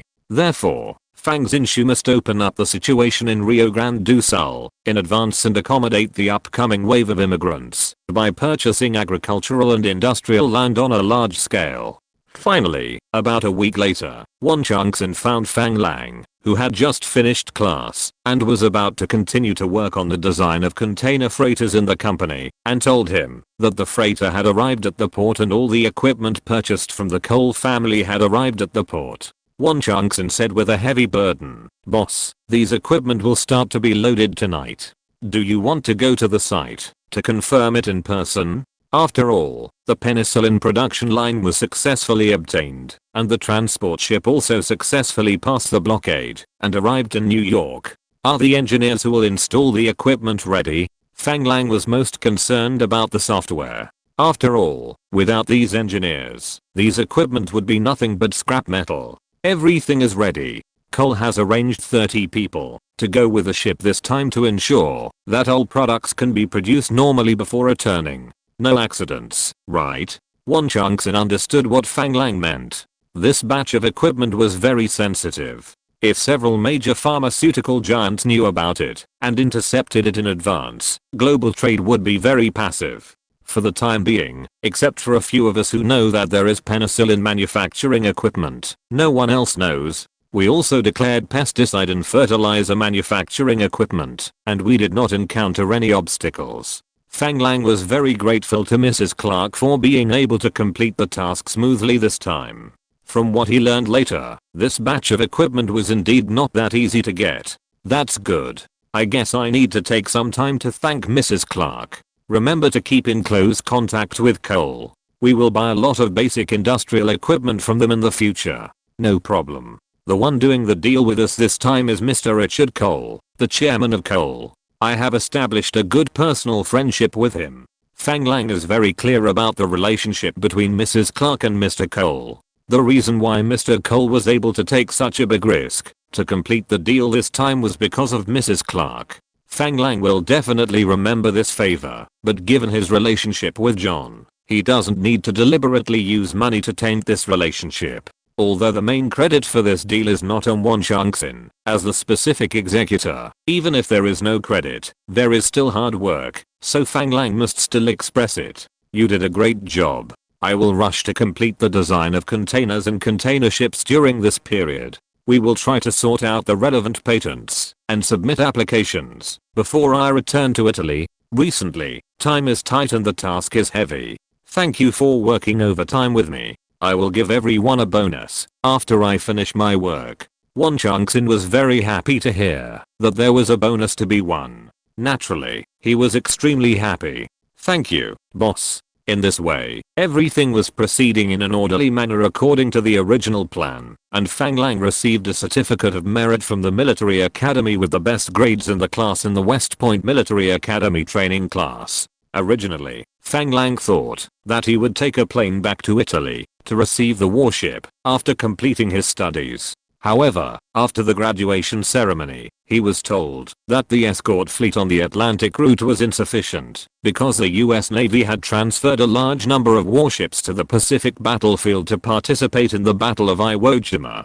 According to the order of the Atlantic Theater Command, the students of this period will directly receive the warship in New York and start the escort mission directly. All the crew members are in place, and they will start the formal combat mission after the warship is delivered. Boss, is this really our new ship? De La Tour beside him touched the brand new warship with excitement on his face, as if he was still a little bit unbelievable. This is a world of difference from the destroyer he served in before. After all, this is the difference between World War I and World War II. I don't know when De La Tour started to learn from Won Changxin and the others, and called Fang Lang boss. When Fang Lang asked him, he said confidently that you are the one who pays my salary, and you are not my boss, so who is my boss? Fang Lang did not object. Yes, this is our next combat position. Are all the crew members in their positions? Fang Lang was also excited at this moment. This is a destroyer. As a seaman in his previous life, he dreamed of boarding a warship to feel it. Now it is a dream come true. Besides, this is his own warship. Who can not be excited about such a big toy? Boss, don't worry. The brothers have found their position step by step. I don't know how long it will take us to familiarize ourselves with the equipment this time. De La Tour is still very serious when it comes to work. Fang Lang doesn't have to worry about many things on the ship. He will take care of them in an orderly manner. Hearing De La Tour's words, Fang Lang smiled bitterly, patted him on the shoulder and said, "Old D, we don't have time to run in properly this time. The order I just received is that the day after tomorrow morning, we will be incorporated into the escort fleet and set off together with 4 other destroyers and a supply ship. The commander-in-chief of the fleet this time is US Navy Lieutenant Colonel Becky, and the flagship is also a Fletcher-class destroyer named Callahan. The other destroyers are all driven by our classmates. It's quite fun with an old man leading 4 new ones. What? That doesn't mean there is no time for running in at all. Are you kidding me? This is the Navy. Without more than half a year, many things on the warships cannot be understood. De La Tour is an old sailor.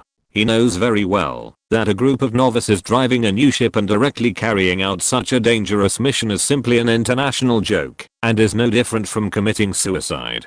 Yes, you heard it right. The other 4 new ships are in the same situation. So I said we are having a lot of fun. Fang Lang was of course well aware of the dangerous situation he was facing, but now was a wartime period, and there were many cases where people were given a gun without any training and thrown directly into the battlefield. Although he did not expect that even a high-tech branch like the Navy would become like this was an order, and Fang Lang could not resist. Oh my god. God bless. De La Tour directly brought out his god, hoping that he could bless himself, but unfortunately Fang Lang never believed in God. He was confident in his hands and mind. But Fang Lang would not stop others from praying to God, and, in an emergency, he would also pray to the gods and Buddhas in the heavens. This was a kind of psychological comfort. Chapter 61 Departure Escort. There are 2 captain's rooms on the Fletcher-class destroyer. One is located in the front deck, which is very spacious, and is the captain's living room. It is equipped with a single bed, a modular desk, a wall-mounted bookshelf, a ventilator, etc. There is also a lounge at the rear of the navigation bridge for the captain, to rest between battles or duty. At this time, in the captain's living room, Fang Lang and De La Tour both looked serious. Time is tight. We must form combat effectiveness as soon as possible. Leo Lei, do you have any good suggestions? De La Tour was also embarrassed when he heard Fang Lang's question. The current situation is that, although everyone has studied on other ships of the same type for more than a month, the Navy cannot be quickly mastered after a month of familiarity. Everyone has only learned a little bit of fur, but it is far from really understanding it. It seems that we can only take advantage of this time before departure to get familiar with it. It's not enough to just get familiar with the equipment. We need to use actual combat exercises to let everyone know what they should do and how to do it when a battle occurs. Let's put it this way. Leo D. Our destroyers mainly face 3 aspects of enemies. The first is the enemy's aircraft, the second is the enemy's submarines, and the last is the enemy's surface ships. Our main task now is escort.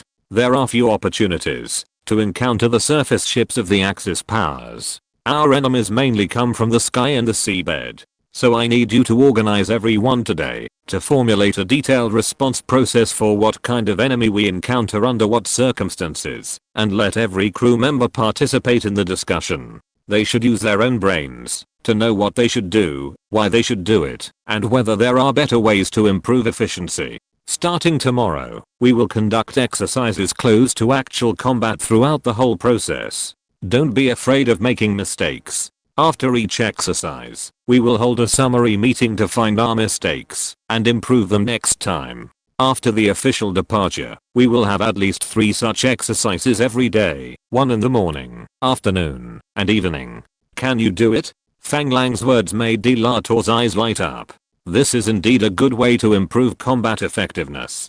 Boss, your idea is great. I'll go back and organize everyone to execute it. He was about to get up and start executing the order. Fang Lang hurriedly stopped him, walking around the room and saying, "It's not enough to just practice. In this way, the results of the practice will be linked to our allowances, and a standard will be set for each process. The best crew members and teams that can complete the task in the shortest time will be rewarded, and those who complete the task poorly will be punished, such as cleaning the toilet, washing the deck, washing socks for outstanding comrades, etc. We will also make a mobile red flag to commend outstanding teams and create an atmosphere of competition." Wait a minute. Our current crew members don't sleep in the same cabin with people in the same position, right?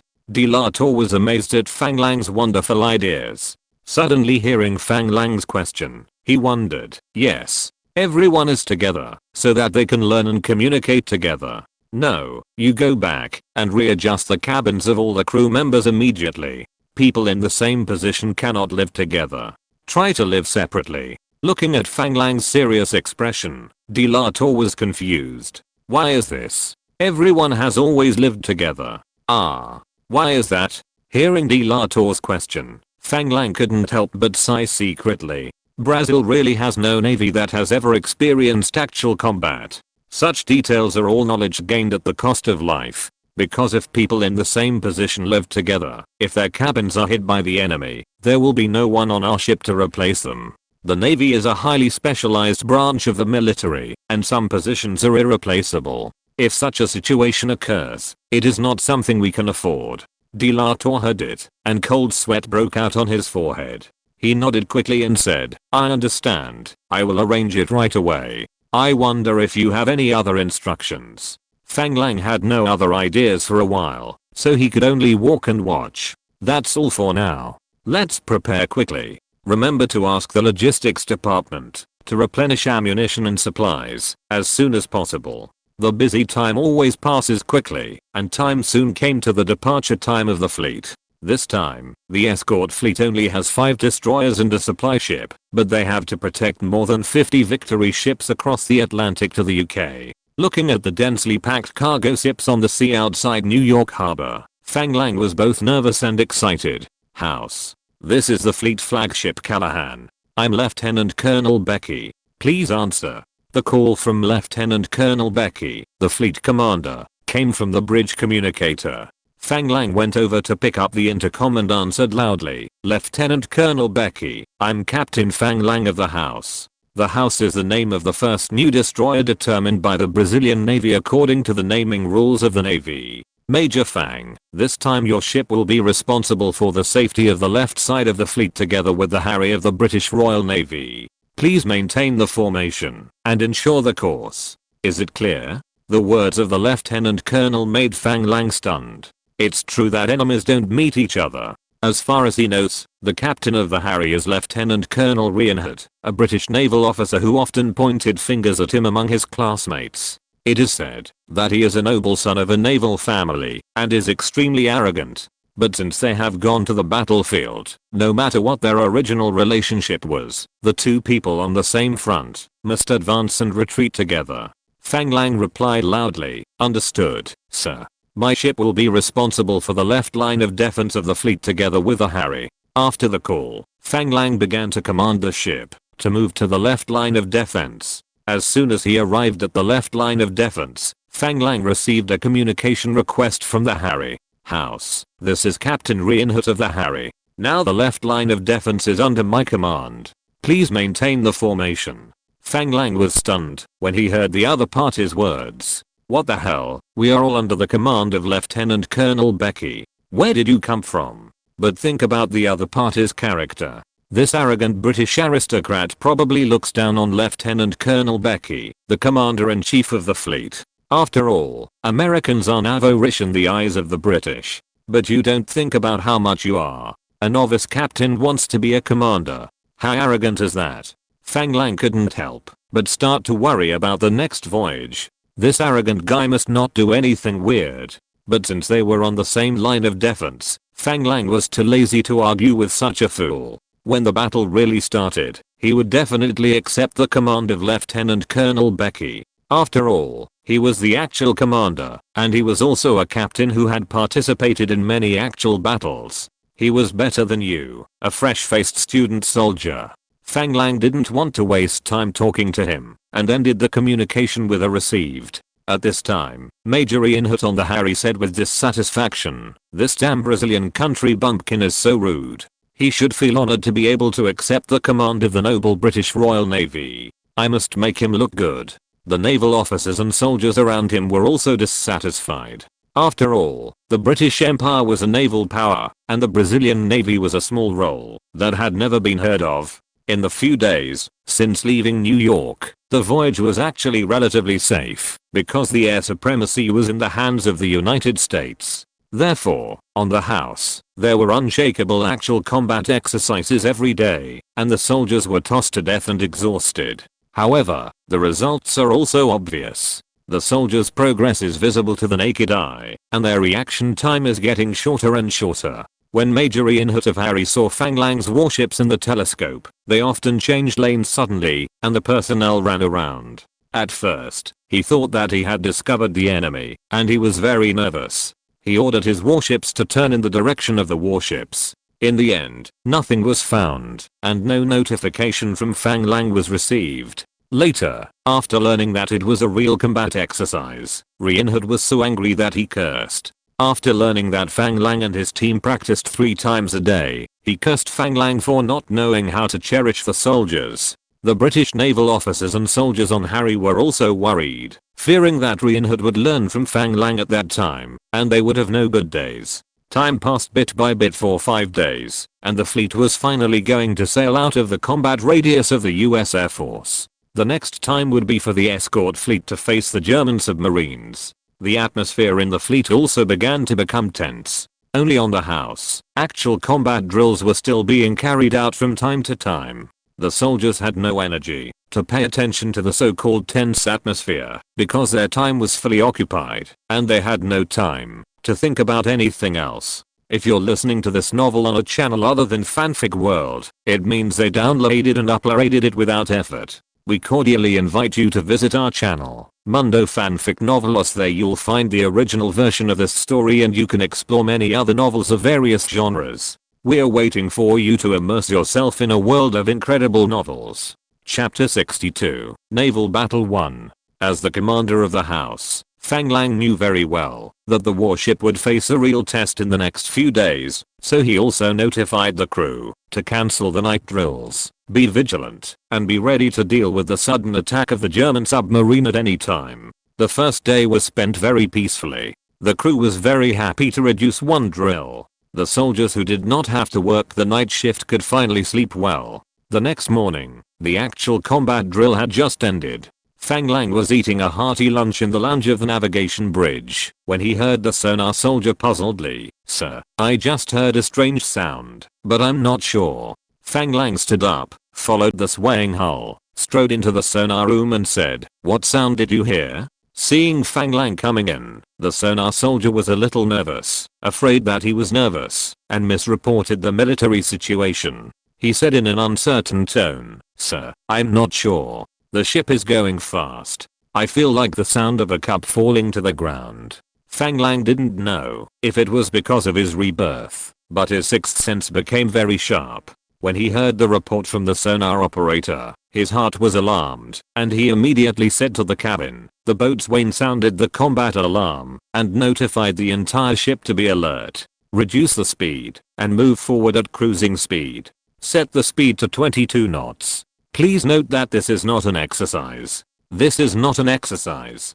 Combat Situation Center, this is the bridge. I'm Fang Language. The sonar has detected a suspected German submarine. See if you can find any abnormalities on your surface radar. Soon, De La Tour's voice came from the communicator. "Sir, the radar has not found any abnormalities for the time being." The driver reported loudly, "Sir, the speed has dropped to 22 knots, which has reached the sonar speed." Fang Lang confirmed with the sonar operator again, "Can you determine the direction of the sound?" Seeing that the captain took it so seriously, the sonar operator had to take it seriously, whether it was true or not. The most important thing was that he felt that he should have heard it correctly. "Captain's position 036, 2 nautical miles away." Fang Lang calculated silently in his mind and said, "Left rider 30, advance in a roundabout way." A reply came from the cockpit, "Understood. Left rider 30, advance in a roundabout way." Then he began to feel the warship begin to turn. Fang Lang came to the cockpit and picked up the radio and said, "Callaghan, this is House. A suspected German submarine target has been found. Position 036, 2 nautical miles away. Our ship will go to confirm. Over." Then the radio received a reply. "House, Callaghan received. Suspected German submarine target. Position 036, 2 nautical miles away. Allowed to attack. Pay attention to safety." Since the command ship allowed him to attack, he would not be polite, but even if the commander did not allow it, he would consider dropping 2 depth charges to test the waters. House received. Although the sonar soldier was not sure about this target at first, Fang Lang's sixth sense told him that there were fish underwater, so he ordered the entire ship to be alert without hesitation. "Sonar, can you hear the sound of the propeller?" The sonar soldier was very nervous at this time, because except for the previous abnormal sound, he did not hear any abnormal sound afterwards. "Sir, the hydrophone effect is very weak and the propeller sound cannot be heard." Maybe I heard it wrong. Seeing that the sonar soldier was a little unconfident, Fang Lang smiled and patted his shoulder and said, "It doesn't matter whether it's right or wrong. We will know after trying it. Be more confident. I believe in you. I won't blame you if I'm wrong." He turned around and pressed the ship's communicator again and said, "Combat Situation Center, this is Fang language. Has the surface radar found any abnormality?" Soon, De La Tour's voice came from the communicator. "Sir, no abnormality was found on the surface." Fang Lang walked out of the bridge, raised the telescope, and looked at the sea on the left side of the warship. The communication soldier beside him handed him a coat, but Fang Lang did not take it, but carefully observed the sea in front of the left. The temperature in the northern hemisphere in mid-April was only 10 degrees. Today's sea breeze was at least level 6, which felt a little cold on people. The waves were about 4 meters high and rough. Fortunately, it was not raining, so the visibility was still good. Unfortunately, the ups and downs of the waves made Fang Lang's search fruitless. After watching for about 2 minutes, Fang Lang returned to the bridge and gave the order, "All lookouts focus on searching 1 square nautical mile to the left front.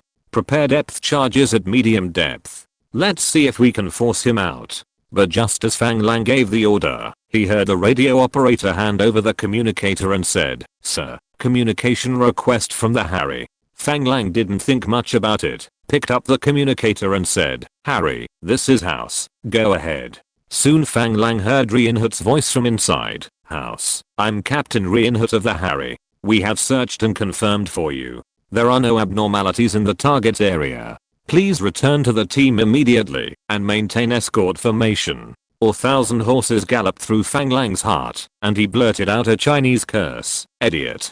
Fortunately, the other party did not understand the art of language with a history of 5,000 years. He asked in confusion, "House, this is Reinhardt, the commander of the left side of the escort fleet. I order you to abandon the search, return to the team quickly, and protect the transport fleet. Please reply if you get it." Fang Lang didn't bother to pay attention to him, picked up the communicator and said, "What's the situation? It's a battle time now. What's wrong with the communicator? Why is there so much noise? Hurry up and call the mechanic to take a look." After saying that, he hung up the communicator without paying any attention, as if nothing had happened. The officers and soldiers on the bridge looked at him, not knowing what had happened. At this time, on the Harry, Reinhardt looked confused. "What's the situation? Is there a problem with the radio? I can hear his voice." The adjutant beside him asked, "Sir, what's wrong?" Reinhardt also said with a puzzled look, "They said the radio was faulty and couldn't hear my voice, but it was fine just now." The adjutant next to him thought about it and said weakly, "Sir, could the other party have said that on purpose?" Hearing the adjutant's words, Reinhardt also reacted, jumped up and down in anger, and cursed loudly, "Damn yellow monkey, this Brazilian bumpkin, dare to ignore me, you wait, I will make you pay the price." After that, he ordered loudly, "For left rudder, bearing 035, we are approaching, this bastard, I must teach you a lesson." Then the Harry turned left and headed rapidly, and the house sped away. What Reinhardt didn't know was that at this time, 90 meters underwater under the house, a German submarine was keeping all its crew members silent. Everyone was holding their breath and not daring to make any sound. Captain Schrader did not expect this warship to be so alert. As the captain of the U-441 submarine of the German Navy's submarine force, he has been through hundreds of battles. He has sunk as many as 5 warships and more than 20 transport ships. Originally, he just found a place on the Atlantic route to try his luck. Unexpectedly, his luck was so good that he saw a large fleet of transport ships in the periscope, just as he was about to go to the surface to take a breath. Schrader knew that he had made a fortune. Immediately, according to the wolf pack tactics of the German Navy, he began to dive, ready to follow the big fish and notify the wolf pack through the radio to hunt in front of the fleet route. Unfortunately, man's plans are not as good as God's plans. The entire fleet passed more than half of his head, and no one noticed the abnormality. As a result, because a soldier accidentally knocked off the water cup in the hand of his comrade behind him, when he stood up, bang, everyone dared not make any move anymore. Because of this abnormal sound, a destroyer immediately began to turn and approach them directly. All the crew members were so frightened that they dared not move, for fear that any noise would attract the attention of the other side and they would be doomed. After all, submarines are assassins in the dark. If the submarines are discovered by destroyers, it will be a big trouble. Not to mention whether they can defeat them. The speed is much worse. Not to mention fighting. They can't even run away. However, this destroyer has begun to circle above their heads. Now they can only gamble. After all, they are in a silent state now. It is better to be still than to move. Just as they were waiting nervously, there was a sudden sound of dong, dong, dong, dong from the destroyer above their heads. Shredder's face changed drastically. He shouted, "Depth charge, collision alarm, everyone be careful and hold on." Chapter 63 Naval Battle 2nd. In fact, Fang Lang was also helpless at this time. He thought to himself that it was a pity that the sonar effect of this period could only hear the obvious sound of the seabed and could not directly illuminate the target area through active sonar to determine the identity of the target. Unlike the advanced sonar in the later period, it was not so troublesome. A direct sonar illumination could make the shape and outline of the opponent appear on the screen. Staying in place was courting death. The house launched an attack directly, which not only scared the German submarine on the seabed, but also scared the Harry destroyer that was approaching quickly. Captain Reinhardt cursed loudly, "This damn bastard, this is a waste of ammunition." Now the escort has only gone 1/3 of the voyage. There is no ammunition in the later period. Let's see what he will do. Pick up the house again for me. Yes, sir. Unfortunately, Fang Lang had no time to pay attention to him at this time. He was staring at the reaction on the water surface. Unfortunately, there was no oil stain that he wanted to see. It seems that the submarine is very deep.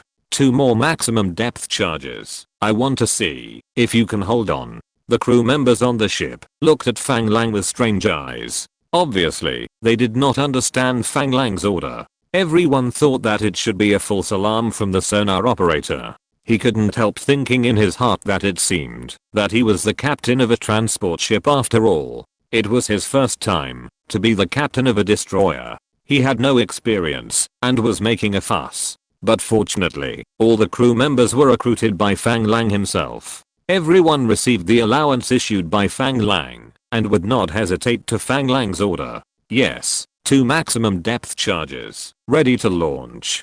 Sir, Harry is calling again. The signalman reported loudly. Don't pay attention to this idiot, Fang Lang said without turning his head. At this time, the lookout shouted, "Sir, the Harry is approaching quickly, bearing 090, 7 nautical miles away," and sent a flag signal, asking our ship to give up wasting ammunition.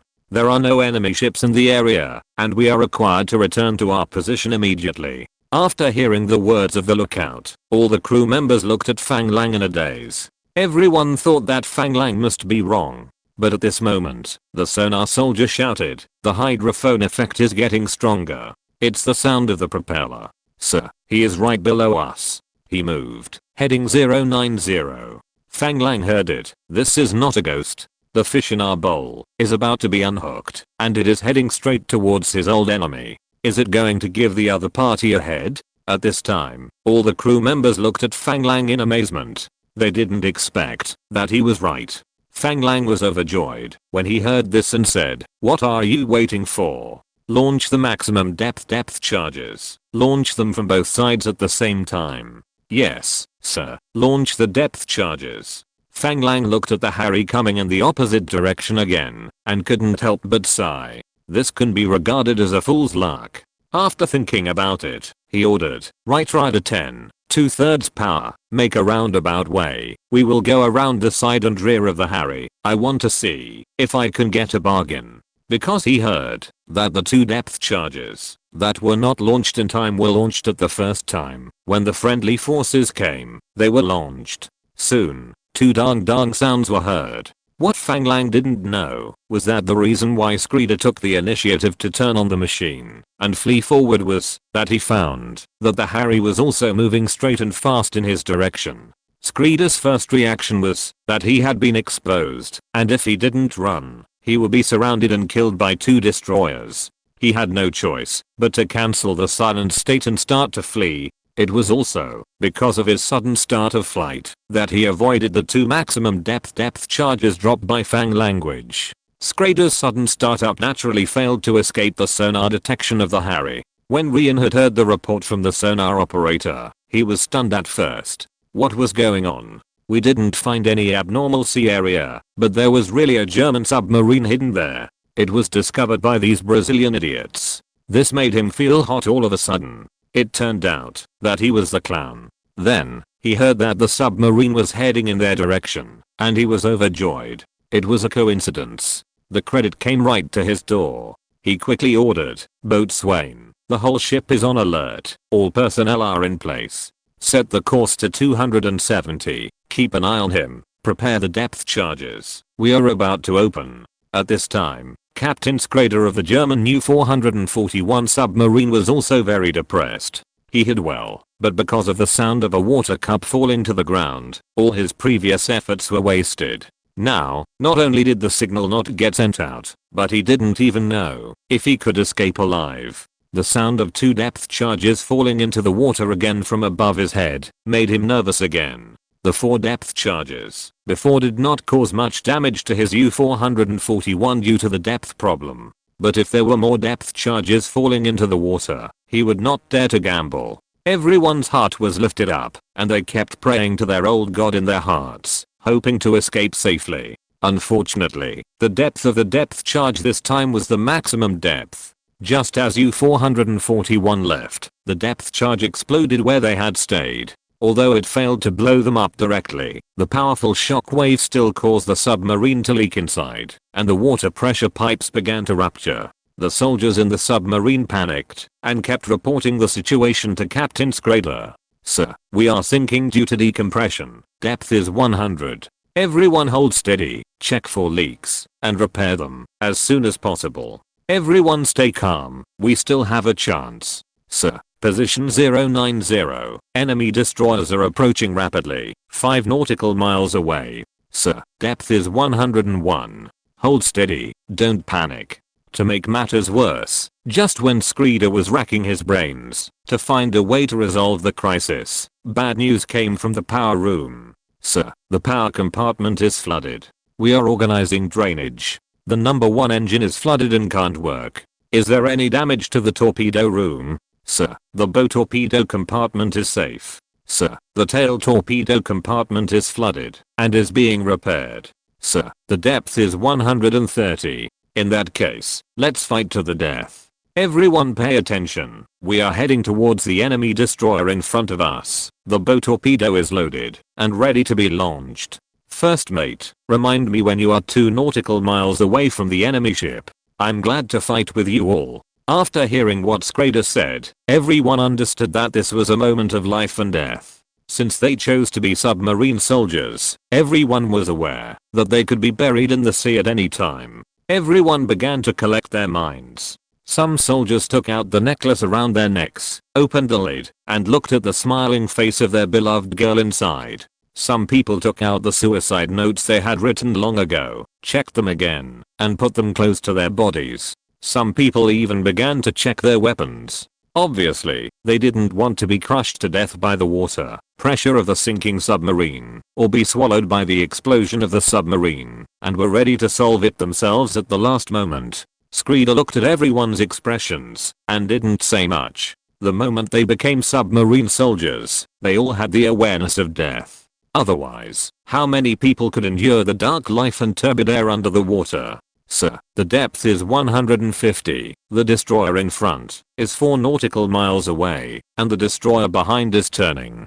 Don't worry about the destroyer behind. Now they can't sail in the same direction as the destroyer in front. Everyone stay calm and don't rush. Sir, the water leakage has been blocked." The sudden good news made everyone feel relieved. Although everyone didn't know what Schrader was going to do, at least they didn't have to worry about sinking directly into the sea. The damage control report made Schrader stunned. He was ready to go down with his butt, and after launching the torpedo diagonally upwards, he sank with the submarine. How come the leakage is blocked now? Did God open his eyes? The maximum diving depth of German U-boats during this period could reach 200 meters, so as long as the depth did not exceed 200 meters, there was no need to worry about life danger. However, if the depth exceeded 200 meters, the submarine would soon be crushed by the water pressure like a raw egg. So Schrader was actually prepared. When the leak could not be stopped, the submarine sank directly. That's why he said to the crew in a heavy tone that he was happy to fight with everyone, which meant that he was only short of saying that he was explaining his last wishes. As a result, the leak was actually stopped, and his own battle plan had to be changed in time. After all, it is better to live a miserable life than to die. Having the courage to die generously and actively seeking death are two different concepts. Chapter 64, Naval Battle 3. At this time, on the destroyer house, Fang Lang was constantly calculating the distance between the submarine and the Harry. He didn't understand why the German submarine didn't turn. Instead, it went straight towards the Harry. Is this the legendary love that runs in both directions? After all, he didn't know that the two depth charges he had just thrown had damaged the submarine. Now the U-441 was leaking, and the speed was dropping sharply. Fang Lang, who was turning around, watched the sailors on the Harry preparing depth charges in a panic. In the captain's room of the Harry, seeing Fang Lang turning around on his port side and approaching the fleet, Reinhardt smiled triumphantly. So what if you found the enemy ship? In the end, you still have to pick the peach yourself. Sir, bearing 272 nautical miles away, the enemy seems to have stopped. The report of the sonar soldier made Reinhardt stunned. What's the situation? Didn't we agree to run in both directions? Why didn't you leave halfway? It seems that you don't really love me. But if you don't love me, it's okay. I just love you. Pay attention to the enemy's movements at any time. Be careful that he suddenly turns to escape. Attack freely after entering the attack range. Understood. Attack freely after entering the attack range. At this time, the German U-441 submarine, which was maintained at a depth of 150 meters, received a report from the first mate. Sir, bearing 090, 2 nautical miles away. As an excellent captain of a German U-boat, Schrader had already changed his attack ideas. Since he didn't have to die together, what he had to do now was to escape immediately. Report the current position of the destroyer behind immediately. Bearing 116, 3 nautical miles away. Schrader couldn't help cursing in his heart. It seemed that he had met a master. In this situation, if he wanted to escape, he had to hide under the transport fleet and use the sound of the freighter's propeller to avoid being chased. But this destroyer had already bypassed between him and the transport fleet. He was at least 18 nautical miles away from the transport fleet. It was impossible for him not to be discovered by the other party at such a long distance. It seems that I need to make some noise to provide myself with cover. Thinking of this, Schrader immediately ordered, "Release the decoy bomb."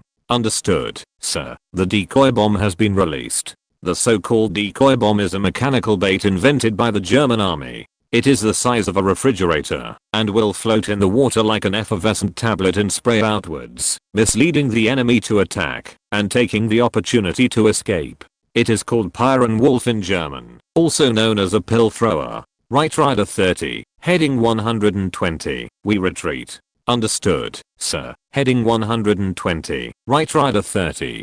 Just as the order was issued, Schrader heard the sound of depth charges falling into the water on the sea like dumplings. Hearing the sound of depth charges falling into the water, Schrader's mouth curled up, knowing that the enemy ship above had been fooled, and he could use the sound of depth charges falling into the water and exploding to quickly escape. He gave a loud order, "Hurry up and repair the number 1 engine. The number 2 engine is at full power, and go full speed." "Yes, sir, go full speed." Reinhardt on the Harry could no longer restrain his emotions at this moment and began to laugh out loud. Haha. Don't let the German devils run away. Throw all the depth charges on his head for me. Haha. I got my first kill. He picked up the telescope and kept looking at the sea surface, hoping to find oil stains on the seabed or a bigger explosion. Unfortunately, things did not go as he wished. The various lookouts on the Harry did not find any signs of the enemy submarine being destroyed.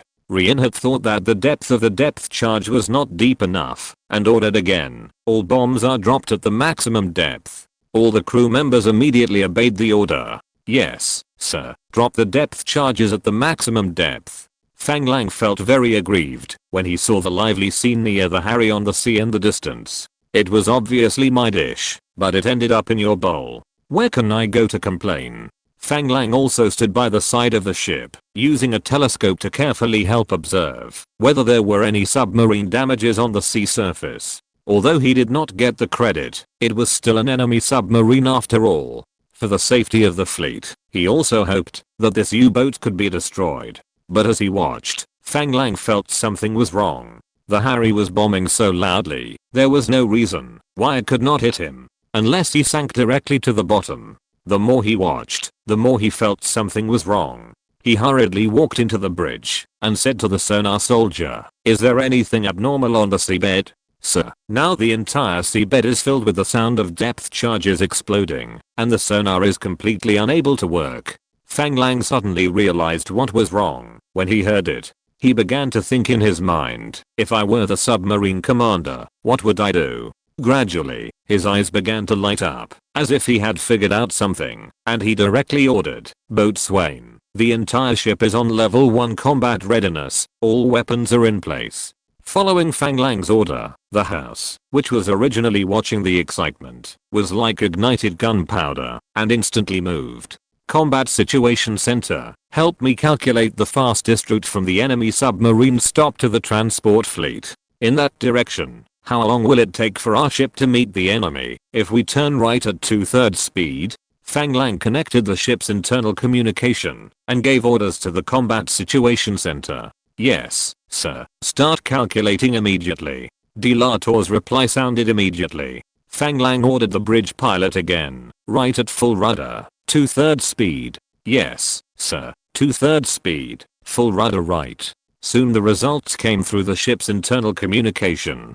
"Sir, official heading 135, distance 7 nautical miles." "Okay, got it. Thank you for your hard work." Fang Lang put down the communicator, glanced at the Harry not far away, smiled and shook his head, not paying attention. At this time, the lookout on the Harry saw that the house began to turn towards the escort fleet and thought that the house was going to return to its escort position. So he reported to Reinhardt, "Sir, the house has turned towards the transport fleet, and the speed is not fast. It should be returning to its position." Following the report of his subordinates, Reinhardt turned his head and looked in the direction of the house, smiled contemptuously and said, "This Brazilian monkey is sensible. Don't pay attention to him. Let's kill the German rats below first." "Understood, sir." Reinhardt, who was just blaming Fang Lang for wasting ammunition, didn't care at this time. The depth charges thrown from the depth charge launcher caused the entire sea surface to surge with white waves.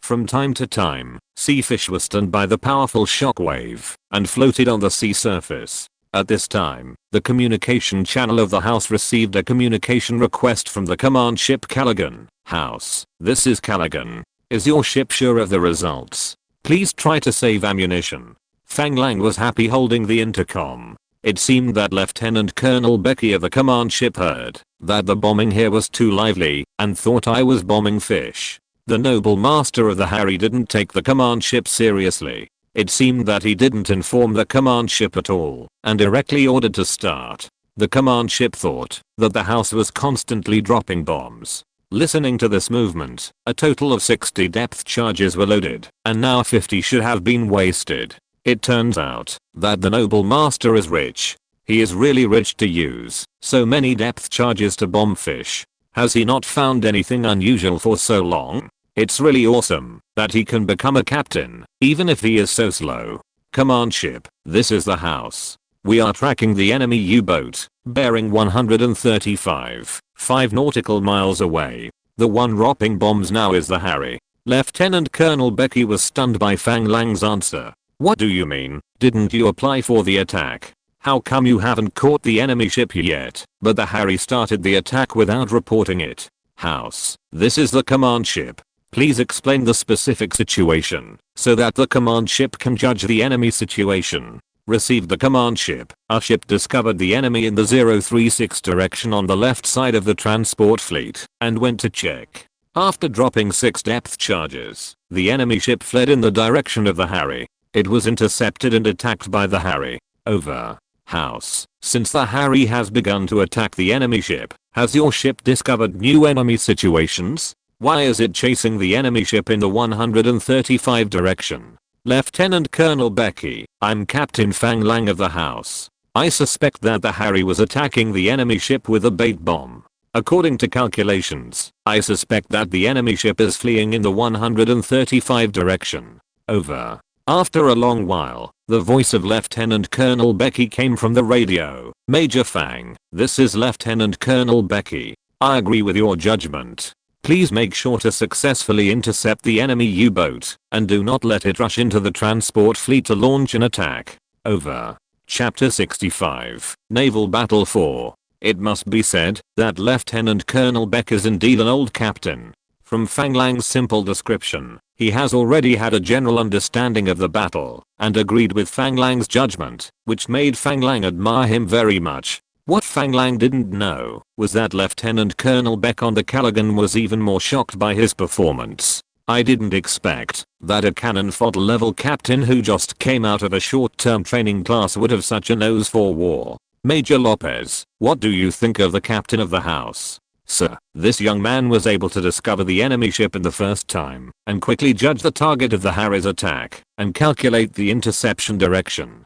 He is indeed an excellent destroyer captain. I think we should commend him. Haha. It seems that we have the same opinion. But sir, this Harry. Seeing that the adjutant was hesitant to speak, Lieutenant Colonel Beck smiled, and shook his head and said, haha. Stupid and arrogant British. It's really sad that we have such allies. Then should we punish them for their disobeying military orders and opening fire without asking for instructions? No, no need. Even if we give them orders, they will resist. We will pretend that nothing happened, and let them continue to bomb fish. Wait until their depth charges are used up, and see how they report. Okay. Sir, I feel that the relationship between the House and the Harry is not harmonious enough. Will this create a safety hazard for our left-wing defense line? Don't worry. The Germans now are no longer the Germans in the early days of the war. Their submarines have suffered huge damage. Even if there are wolves waiting for us in front of us, I believe we can lead the fleet through the enemy blockade smoothly. But the Harry is indeed an unstable factor. When he applies for ammunition, give him a good beating. It must be said that, although Lieutenant Colonel Becky looked down on Reinhardt, the British did have a special relationship with the Americans. If this happened to Fang Lang would definitely be criticized to pieces. As for the unorganized and undisciplined behavior of the Harry, Lieutenant Colonel Becky was only prepared to give them a beating when they applied for ammunition. It turns out that brothers are different. Just as the House was communicating with the Callaghan, the depth charges of the Harry were finally used up, and the sea surface returned to a quiet state again. The moment Fang Lang had been waiting for a long time finally arrived. Sonar room, explore the area on the right side of our ship to see how far this water rat is from us. Understood, sir.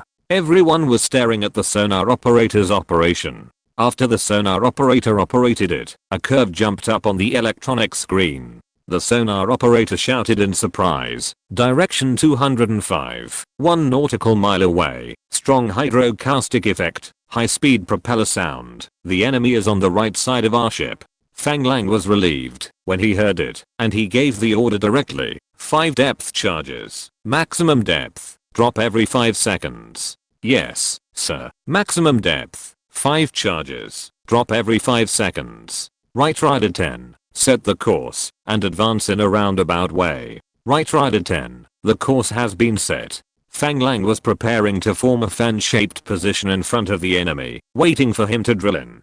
All the crew members of the House looked at Fang Lang with excitement. Although they had not yet destroyed the German U-boat, this did not prevent everyone from looking at him with conviction.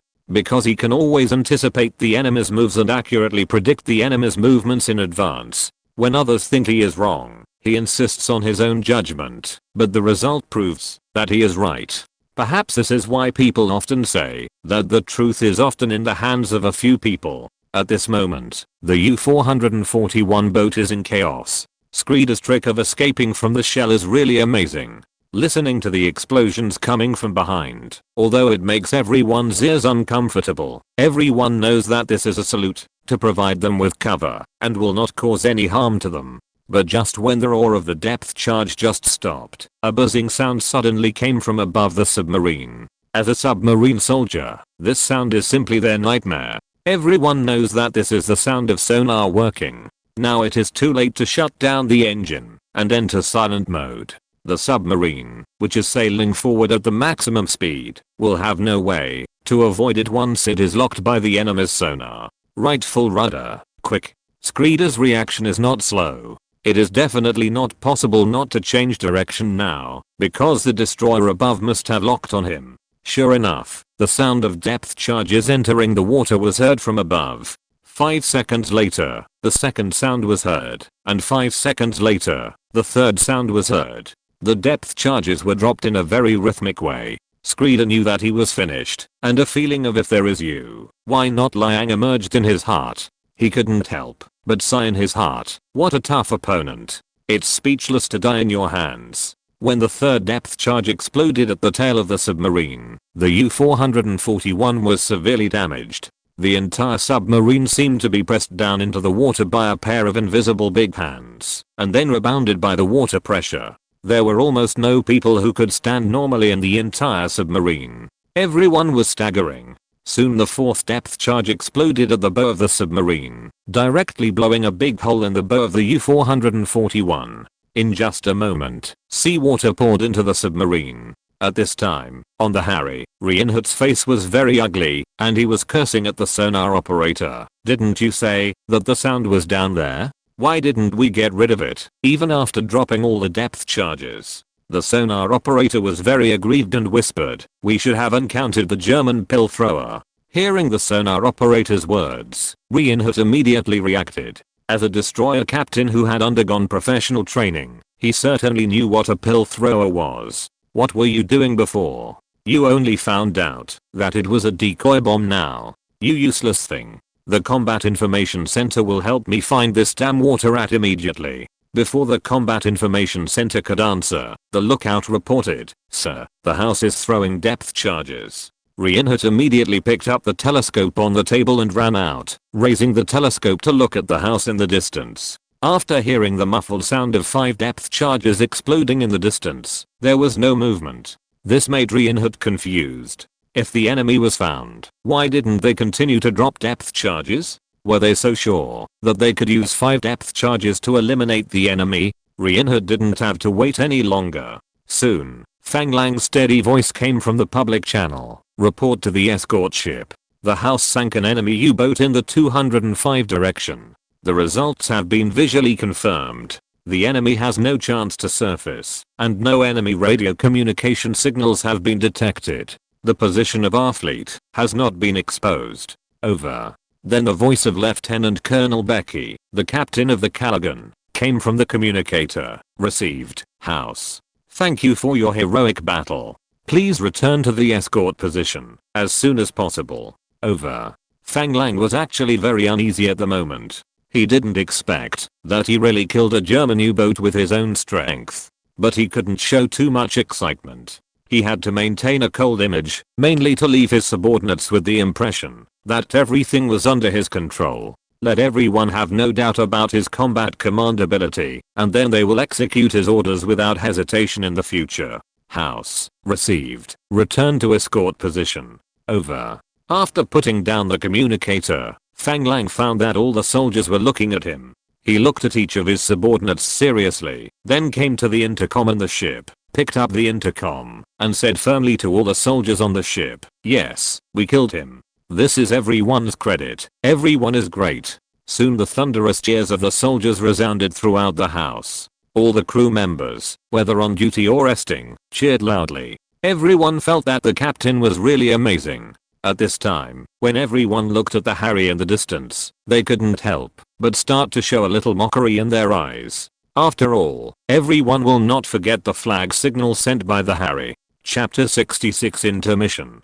Fang Lang smiled and patted every soldier around him, then came to the sonar soldier, patted his shoulder and said, "Lalo Cabrera, right? I remember your name is Cabrera." The sonar soldier obviously didn't expect that the captain would remember his name. He was poached from other warships by Delator. He had no background and no chance of promotion. He used to work under Delator. So after Delator told him about Fang Lang's rules, he chose to agree to transfer over without hesitation. Before coming here, Fang Lang had only met him once during the interview, and he didn't expect that he could call out his name accurately, which made him very excited. He quickly stood up and said, "Yes, sir, my name is Cabrera." Fang Lang smiled and stretched out his hand, shook hands with the other party, and held the other party's right arm with his left hand and said, "Well done, Cabrera, you are an excellent sonar soldier." At this time, the sonar soldier's face was flushed with excitement, and his voice trembled. "Sir, thank you for believing in me. It was you who led us to victory." Fang Lang smiled and said, "Young man, be more confident. You are my soldier. Of course I believe in you. Come on. I'm optimistic about you." In fact, Cabrera in front of him was 5 or 6 years older than Fang Lang, but at this time no one thought that there was anything wrong with Fang Lang's address of the young man. Fang Lang returned to the bridge with a smile and said to the first officer, "Okay, first officer, you will take charge next. I'll take a break. Call me directly if there is any situation." The first officer of the house was Amarina, the chief engineer of the original transport ship. After hearing Fang Lang's order, Rihanna stood at attention and said loudly, "Yes, boss. Attention, all personnel. The captain is taking a break. I will take charge now." He had been commanding the battle nervously just now and didn't feel cold. Now that he relaxed, he suddenly felt a chill and realized that his back was already soaked with sweat. Fortunately, he was wearing 2 pieces of clothes. Otherwise, if everyone saw his wet back, wouldn't his tall image be erected? Fang Lang walked towards his captain's room with the swaying hull of the ship. People kept greeting him on the way, and he nodded in response. After finally returning to the captain's room, he excitedly waved his fist, his face full of excitement, which was completely different from his cold image just now. It took 2 or 3 minutes before he completely calmed down and quickly changed his wet clothes. Commanding a battle is indeed very energy consuming. After relaxing, Fang Lang lay on the bed, wondering whether he had just discovered the enemy ship with his own analytical ability or his sixth sense. After thinking about it, he still had no answer. Finally, he was shaken into sleep by the waves without knowing it. The next day and night were spent in peace and calm. On the 4th night after the fleet left the protection of the US Air Force, it began to drizzle. The temperature, which was not high to begin with, dropped to about 5 degrees. The soldiers standing outside the bridge felt a chill when they were blown by the cold wind mixed with rain. After dinner, Fang Lang was patrolling the equipment safety on the warship outside the ship, and from time to time he chatted with the soldiers standing on duty in the wind and rain. Suddenly, a call came from the warship's internal communicator. "The bridge calls the captain. Please come to the bridge. Over." Fang Lang glanced at the dark night. His heart sank, knowing that he would definitely face the German submarine again, and walked quickly to the bridge. Soon they came to the bridge. As soon as the second officer on duty saw Fang Lang, he immediately reported loudly, "Sir, the escort command ship Callahan just sent a message that the Thor on the right side of the escort fleet intercepted the German communication. We were discovered by a German submarine. It is expected that the German submarine will set an ambush in the K area. The Thor has already gone to pursue the German submarine. The command ship has named us to be vigilant. Oh, K area, it seems that there will be no sleep tonight. Everyone take the time to rest. You continue to command up there, and I will go to the combat center to see."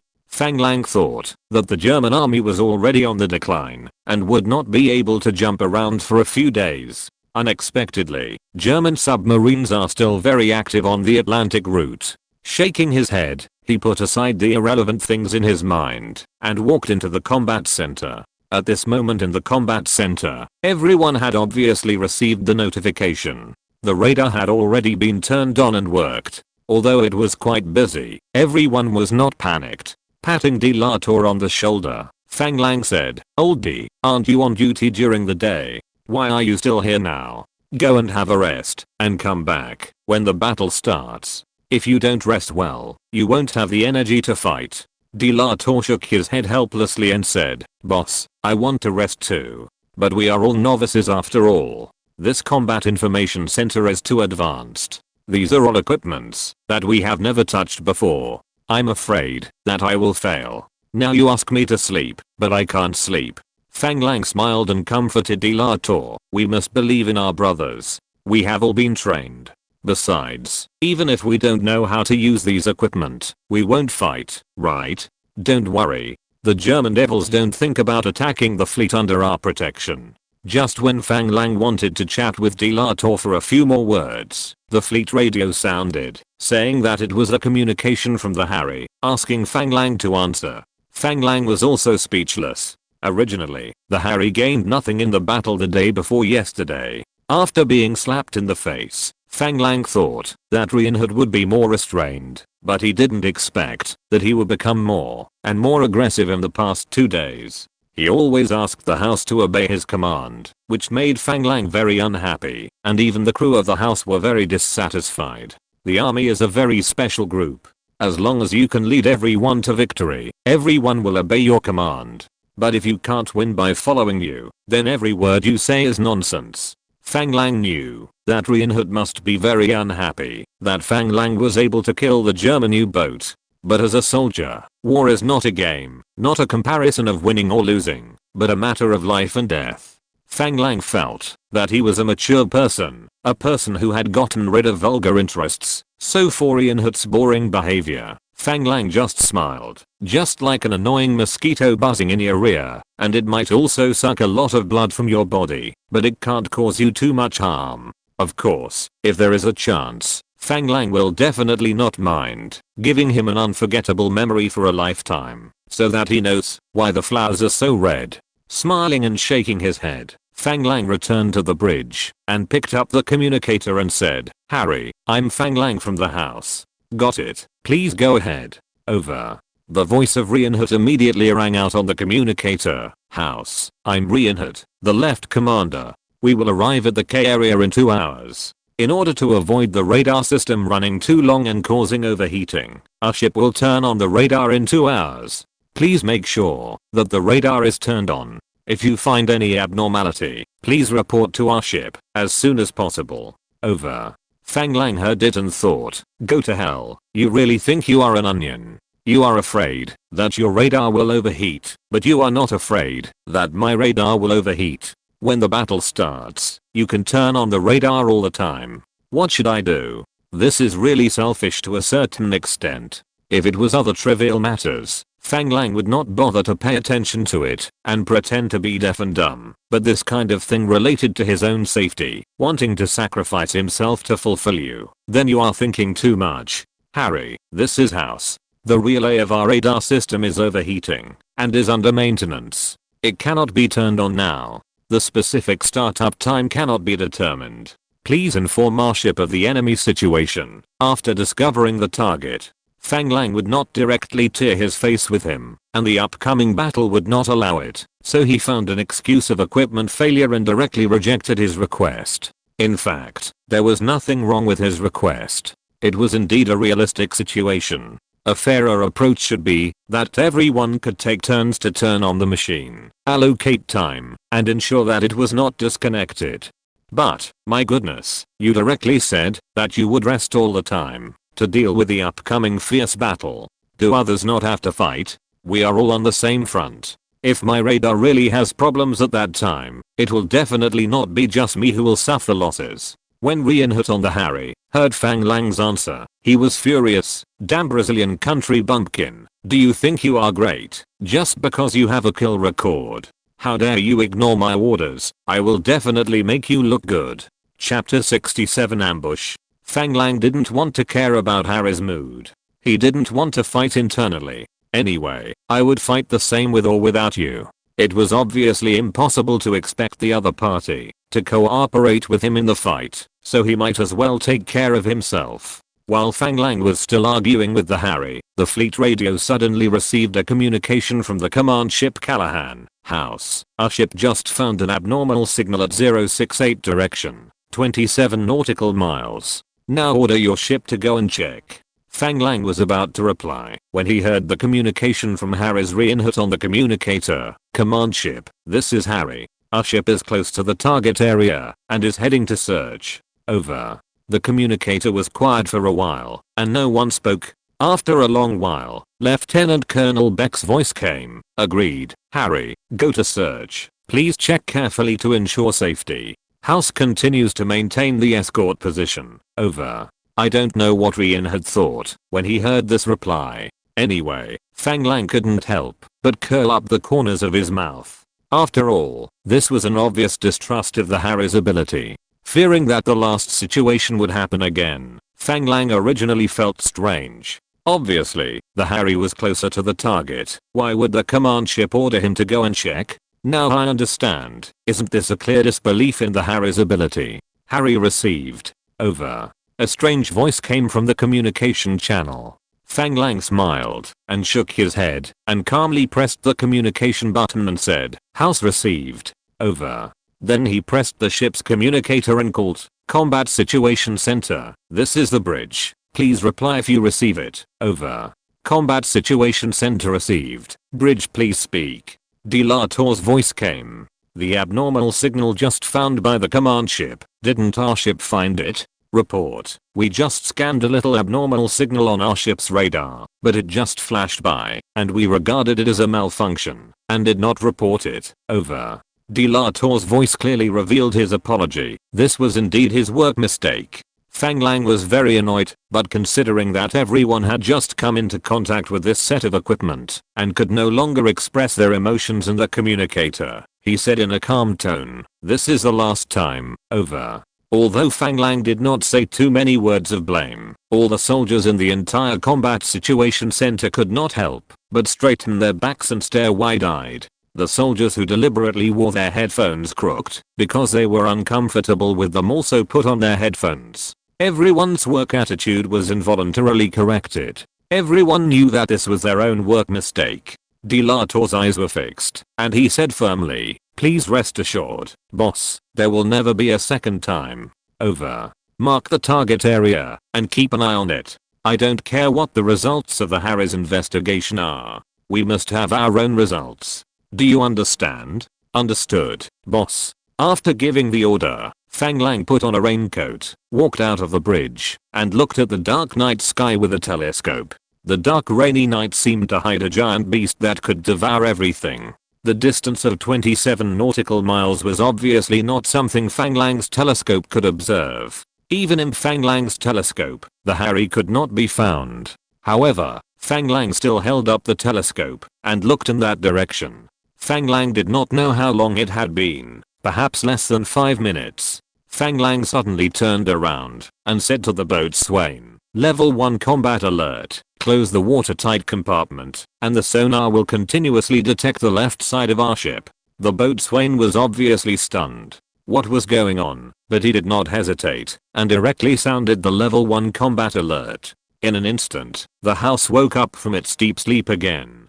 After Fang Lang finished speaking, he turned his head again, and looked at the sea on the left. His sixth sense sounded the alarm again. This time the alarm was obviously more urgent than the last time. Fang Lang felt that there was a murderous aura locking onto him under the Black Sea not far away. Without even turning his head, he spoke again. All guns ready. Alert on the left. Open fire freely if you find any unusual targets. The communicator behind him looked confused, but instinctively repeated the order loudly to the bridge. All guns alert on the left. Open fire freely if you find any targets. Then the guns on the house began to turn their muzzles and began to be alert at the sea on the left. Everyone held their breath and did not dare to make any sound. They did not understand what was going on.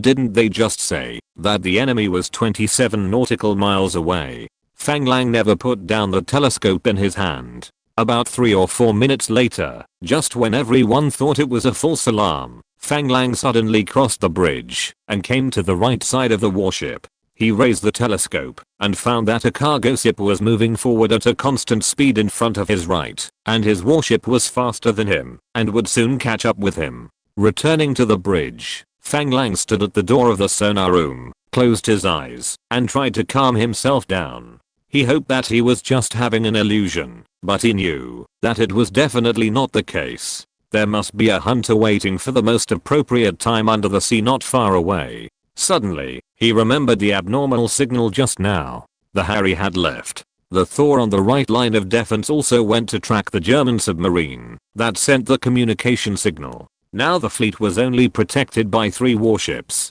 Fang Lang felt that he had grasped something. There must be a connection between them. Suddenly thinking of something, Fang Lang blurted out, "Lure the tiger away from the mountain." Everyone looked at Fang Lang and didn't know what he was talking about because Fang Lang was speaking Chinese and no one understood it, but they didn't need to understand it. Fang Lang knew that the ambush site was not in the K area at all. This was the ambush site, and they had entered the ambush circle. However, these were all Fang Lang's sixth sense plus his analysis. Without actual evidence, Fang Lang could not report that it was his own guess. Returning to the left again, Fang Lang glanced at the sea not far away and still saw nothing, but Fang Lang decided not to wait. He raised his telescope, stared at the rough sea not far away and said, "Let the 127mm naval gun test fire a shell at the sea on our left side." After waiting for a while, he did not hear the messenger, so he repeated the order. He turned around and found that the messenger was looking at him. When he saw him looking at him, he hurriedly said, "Sir, where to shoot?" Obviously, his order was not clear enough, and the messenger did not know how to convey it. Fang Lang smiled and said, "Within 10 nautical miles of the sea on the left side." "Understood, sir. The sea on the left side, 10 nautical miles, 127 naval gun, 1 test fire." Although everyone did not know why, they still executed the order without hesitation. Soon, a 127mm naval gun on the bow of the ship was directly facing the sea on the left side, and bang, it was a shot. Everyone felt puzzled and did not understand what this was for. But this shot was like pouring a cup of water into a pot of hot oil. Suddenly, a response came from the sea. The first to sound the alarm was the sonar operator, who shouted, "Bearing 041, distance 7 nautical miles, 2 torpedoes." This shout shocked everyone, and they stared at Fang Lang in amazement, with an expression as if they had seen a ghost. Fang Lang seemed to have expected it, and rushed into the bridge and said, "Full left rudder, bearing 041, full speed ahead. First mate, you come to report the enemy situation to the command ship. Let's meet him. This hunter is a bit impatient." He came out after one try. After hearing Fang Lang's words, everyone in the bridge began to execute them in an orderly manner. At the same time, they all stood in awe of Fang language. He was really amazing. Everyone looked at Fang Lang as if he were a god.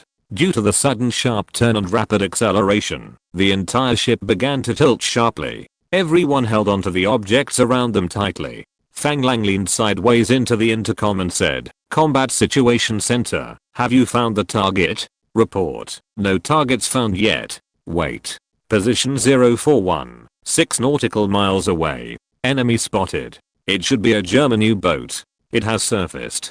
Keep searching. There are definitely more than one boat nearby. Search carefully. Yes, boss. There were a few bangs on the sea outside, and it suddenly became bright as day. It turned out that the ship had fired flares at the target area. Then, as if a hornet's nest had been poked, the entire house began a boom, boom, boom non-stop artillery attack.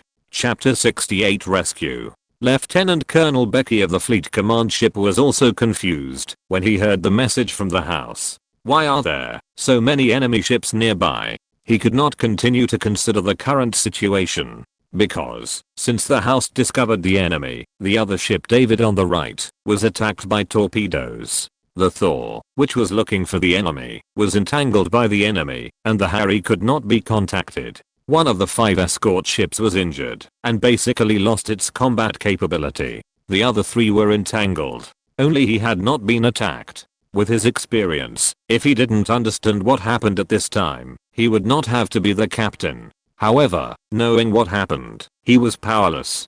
Because he couldn't let the warships that were engaging the enemy withdraw, which would give the enemy ships an opportunity. If they didn't withdraw, the current transport fleet would be like a naked girl with only a small fan in her hand to cover herself. Where would you stand at this time? The helpless Callahan command ship could only call out on the communication channel, "All ships, destroy the enemy in front of you in the shortest time, and then quickly return to defense." At this time, the house ship had completed the turn, and the torpedo fired by the enemy passed through 50 to 60 meters away from the hull, and could not cause any damage to the house. When everyone was rejoicing for avoiding the enemy ship's torpedoes, Fang Lang began to worry about the transport fleet behind him. After all, his main task was to protect the transport fleet. For so many days, it has been peaceful, but it seems that today will not end well. Just when Fang Lang was still worried about the transport ship, cheers came from the ship. It turned out that the enemy submarine was directly hit by its own ship guns. Looking at the enemy ship on the sea, it was obviously a violent explosion caused by the detonation. Everyone was ecstatic. This was the second sinking record of the house. How could everyone not be happy? This is also the only 2 sinking records of the Brazilian Navy after participating in World War II. Seeing that the enemy ship had been sunk, Fang Lang no longer lingered and gave the order, "Right full rudder." We returned to the escort position. Then he came to the radio and called, "Callaghan, this is House. Our ship is in the 041 direction and has sunk an enemy U-boat. Now we are returning to the escort position. Over." Callaghan received. "House is in the 239 direction of your ship. A transport ship has sent a distress signal and now orders your ship to check. Over." Hearing the order from the radio, Fang Lang knew that this must be the result of a German submarine attack. Hoping that the people on the ship could survive, Fang Lang did not hesitate and replied directly, "House received. Now heading to the 239 direction to carry out the rescue mission. Over. House. Please pay attention to safety. Over." Fang Lang quickly found the distress signal mentioned by the Callaghan in the telescope and gave the order directly. "Right rudder 20, bearing 239, speed 30 knots. Our ship will cross the transport fleet for internal rescue. Please drivers and lookouts, pay attention and do not collide with the transport ship. Understood. Bearing 239, right rudder 20, speed 30 knots. Soon, the house arrived safely near the rescued ship, but at this time, the rescued ship had its tail up to the sky and was about to sink. Fortunately, the crew on the ship escaped into small boats. Looking at the spectacular scene of the sinking of the freighter, Fang Lang's heart was also mixed. This is all money. I don't know how much the environment will be polluted. I can only be thankful that it is not an oil tanker. Otherwise, it would probably explode. Put down the central climbing net and rescue the crew. Second mate, go ask them if they know how they were attacked." "Yes, sir." After Fang Lang arranged the rescue, he began to search on the sea with the telescope. Although the night sky was dark, he still hoped that his sixth sense could help him find the hidden enemy again. Unfortunately, Fang Lang did not find anything unusual this time. It seems that relying on the sixth sense alone is not enough. It still needs to be combined with advanced scientific and technological equipment. Soon the second mate came to report that all the personnel had been rescued, and no one saw the torpedo fired from that direction. But the explosion started from the left front side of the ship. It seems that the enemy came from their own defense area. It's just that now there is a dark night as a cover, and the sound of propellers is everywhere around. The sonar cannot detect the enemy, and can only rely on the sea radar. Maybe someone will ask how the radar can detect the enemy when there are ships everywhere. This has to say that the British still have their merits. In the early days of the invention of radar, the British also invented the enemy identification device. We turn around, make a detour, and return to our escort position. He went to the internal communicator to contact the combat center. "Combat center, this is the bridge. Have you found any enemy targets?" Delator's slightly tired voice came over. "Boss, the sea radar still hasn't found any abnormal targets." Just when Fang Lang was still worried about not finding any enemy targets, the command ship sent another order. "House, this is the Callaghan. We just received a distress signal from the Harry. Please go to the rescue. Over." Hearing the content from the radio, Fang Lang was stunned. What's going on? The Harry needs rescue. Doesn't this kid like to point fingers? Why don't you contact us directly, but ask for help from the command ship? It seems that British nobles are very face conscious. They don't want to be rescued by people they look down on. It's a pity that the command ship obviously has no time to care about you. Let's take a look at what happened to the poor British noble master. Callaghan, house received. Now go to rescue Harry. Over. Although it was considered impolite to laugh at this time, many of the house's crew members had already unconsciously revealed a mocking smile. At this time, the house was actually quite far away from the Harry, so it took house nearly an hour to advance to the sea area where the Harry was. Just after entering the Harry, 20 nautical miles away, the Combat Situation Center communication bridge. This is the Combat Situation Center, 068 direction. 29 nautical miles away, a suspected enemy U-boat target was found. Combat Situation Center, this is the bridge. What does suspected mean? Boss, the farthest detection range of our ship's sea radar is 30 nautical miles. This time, the enemy signal, like before, is fleeting. It is suspected that the enemy will start to dive as soon as it enters the detection range of our ship, so our ship cannot accurately capture the target. Received. Please stay alert and report any abnormal situation at any time. Over. Fang Lang put down the communicator and unconsciously began to be alert. It seems that he has met an opponent this time. This enemy is very cunning. Fang Lang once again picked up the telescope and looked at the sea in the distance. As usual, he did not find anything unusual, but Fang Lang's sixth sense began to keep sounding the alarm, as if there was a man-eating beast hiding in the sea. He turned and walked into the bridge and gave the order, left rudder at 10, 1/3 power, and detour forward. Connect me to the Harry. Understood.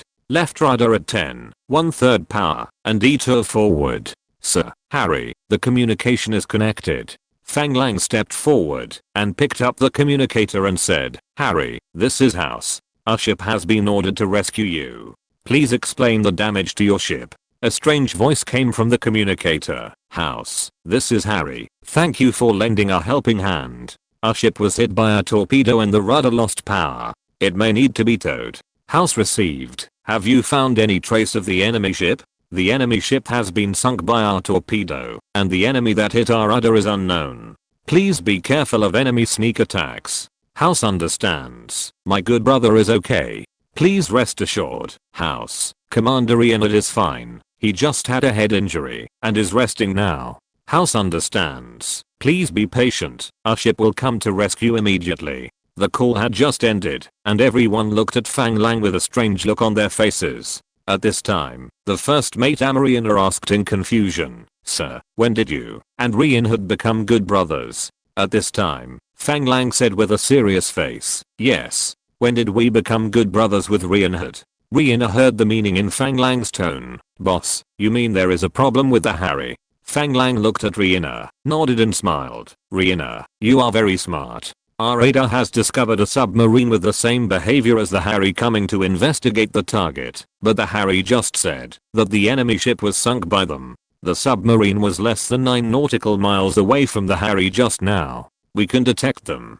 Can't the Harry detect it when it is so close? The Harry said that only the tail rudder was damaged. Why didn't the ship's guns and torpedoes attack the enemy ship?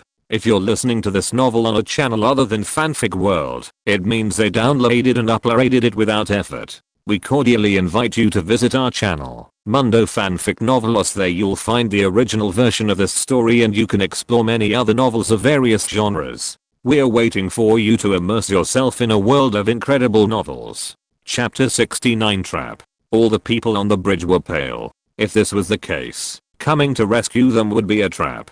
Rihanna said nervously, Boss, what should we do? Should we retreat immediately? Fang Lang looked at him strangely and said, the enemy is right in front of us. Why should we retreat? But, this is a trap. That submarine, plus the Harry. We will be attacked from both sides. No, there are more than two. The damage to the rudder of the Harry is not fake, and this damage is not the masterpiece of that submarine. There is at least one U-boat nearby. So there are two submarines here. What should we do then? Don't worry. Their biggest advantage is that they are in the dark and we are in the light.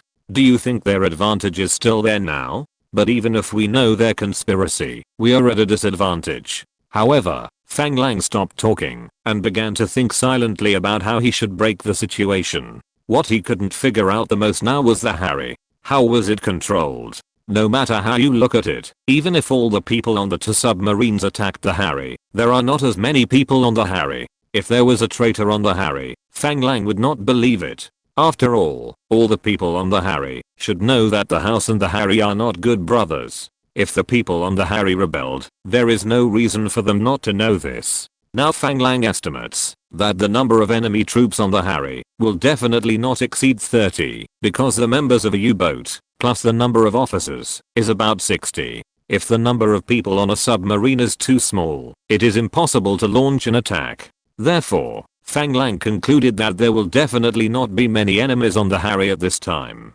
This means that they have a chance to recapture the Harry. Slowly, a plan gradually took shape in Fang Lang's mind. Communicator, help me call the deputy boatswain. Yes, sir.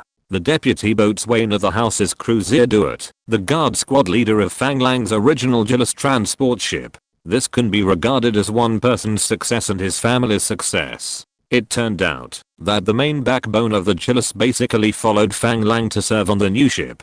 Duet, like Fang Lang, was one of the first Brazilian Expeditionary Forces to land in Italy. After 2 years of training by the US Army and having participated in battles against the Italian and German armies, he was the only officer on the house, besides Fang Lang, who had experienced actual combat in the army. Soon Duet came to Fang language. Fang Lang gave him a series of instructions and discussed with him for about 20 minutes before Duet left. After everything was ready, Fang Lang connected to the Harry's communication. Harry, this is the house. Please reply if you receive it. Over. House. Harry received it. Please speak. Over. In order to check the damage to your ship, we will send several mechanics from our ship to your ship to check the damage and confirm the rescue method. Please cooperate with your ship. The Harry was silent for a while before replying. Harry received it. Our ship will put down a climbing net at the stern. Please pay attention to safety. Over. Seeing that the other party agreed, Fang Lang smiled slightly, knowing that the other party could not refuse such a request. After Fang Lang finished the communication, he came to the Mk1 transport boat on the side of the boat and said to Duet and the 30 soldiers who were ready to go, "Are you all ready?" Except for a few soldiers who played the role of mechanics and had M1911 pistols on their waists, the other soldiers were fully armed. 4 of them carried M1 Guardland rifles, and the rest were all carrying Thompson submachine guns. Everyone looked at their captain with a serious face and shouted in unison, "Ready." Fang Lang waved his hand fiercely and said, "Then let's go." The soldiers boarded the Mk1 transport boat without hesitation. The boat is a standard transport boat on the Fletcher-class destroyer. It is responsible for personnel transportation and maritime communication, and can carry up to 25 people. In the dark night, 2 destroyers of the same model were 2 nautical miles apart. A transport boat slowly sailed from the moving house to the Harry on the water. It looked like a simple rescue operation. The searchlight on the Harry shone in front of the transport boat throughout the whole process, to guide the transport boat. Soon, the 6 mechanics on the transport boat came from the boat at the stern. Several people also carefully checked the rudder near the stern of the ship. 2 mechanics jumped into the seawater regardless of the biting cold seawater and carefully checked the damage of the rudder with lights. There were 7 or 8 crew members on the warship, sticking their heads out of the side of the ship and observing the movements of the few people. After about 20 minutes, the few people finally finished the inspection. Carrying the tools on their backs, they began to climb up to the Harry. When the crew on the Harry saw the few people climbing up, some of them began to hide in the shadows, leaving only 4 or 5 people standing at the stern to greet the mechanics of the house. "Hey, brother, thank you so much. I'm the chief engineer of the Harry. How are the results of your inspection?" A short middle-aged man with blonde hair pulled the few people aboard the Harry one by one very enthusiastically. He took the initiative to shake hands with everyone and said with a very warm expression. Duet took the initiative to come out, and without being polite to the middle-aged man in front of him, he cursed directly, "This damn weather, I'm freezing to death. Do you have hot coffee? Give us a cup to warm us up."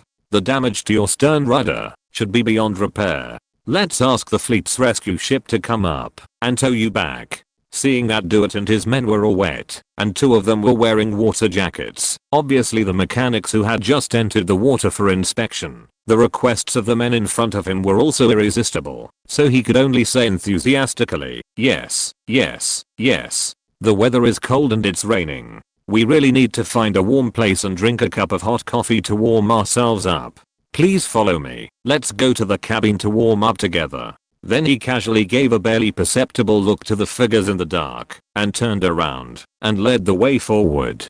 Dewitt and others remained calm, as if they knew nothing, shook off the rain on their raincoats, and followed the blonde middle-aged man forward. At this time, the house commanded by Fang Lang had bypassed the Harry and arrived at the 068 position, where the signal was lost.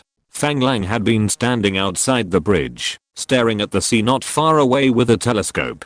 Although he could not see anything with his naked eyes, Fang Lang's intuition told him that there was a pair of eyes in the sea not far away, staring at him. The dark night provided a perfect camouflage for the enemy. Fang Lang finally gave up using the telescope to really see the target. He just needed to know where he was, right?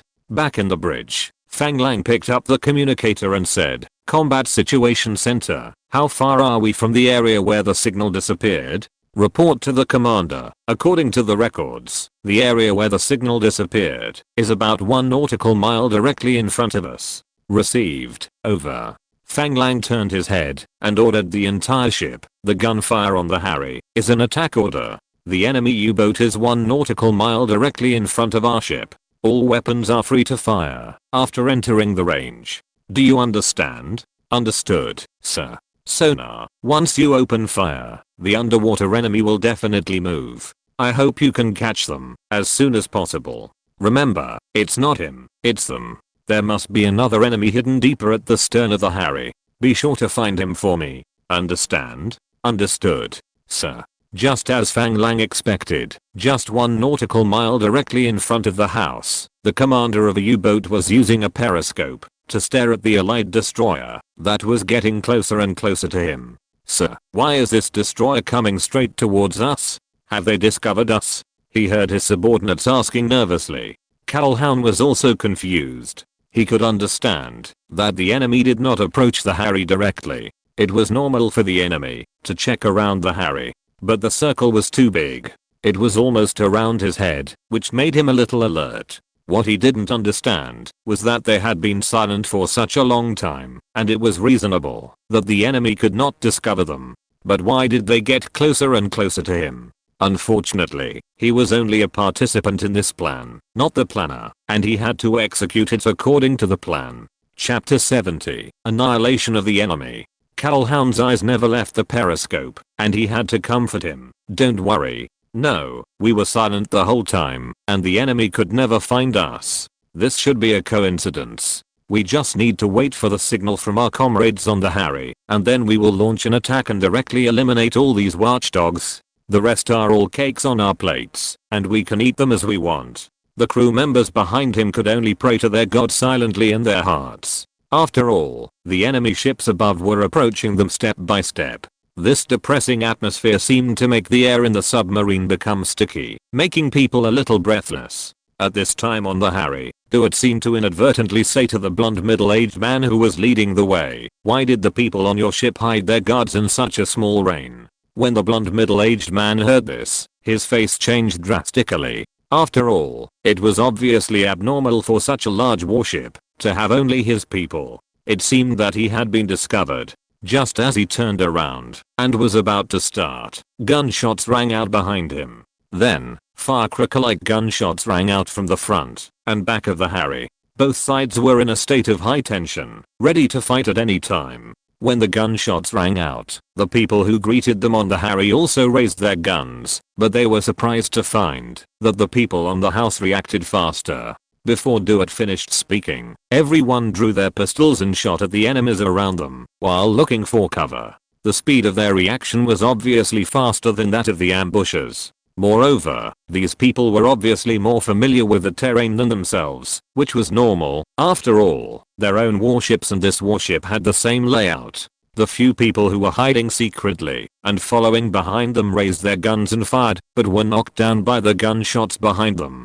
What made the German soldiers on the Harry even more desperate was that the people waiting in front of them had just rushed out of the cabin and were eliminated by the black shadow that appeared from nowhere in front of the warship. The exchange of fire lasted no more than 5 minutes before it stopped. The task force on the house paid the price of 4 injured and 2 sacrificed to regain control of the Harry in the hands of the Allies. It turned out that when the transport boat passed the bow, a team of soldiers who had been sneaking by the side of the transport boat broke away from the transport boat and climbed up to the bow of the Harry through the anchor chain at the bow and searched all the way to the stern. When Duart and others shouted for coffee and left the stern, another team quietly climbed up to the stern through the net rope and secretly followed them. This was a very typical small-scale special forces ship-grabbing tactic. There is no need to look at it. This is a ship-grabbing plan formulated by Fang Lang, based on the special forces tactics learned from later movies.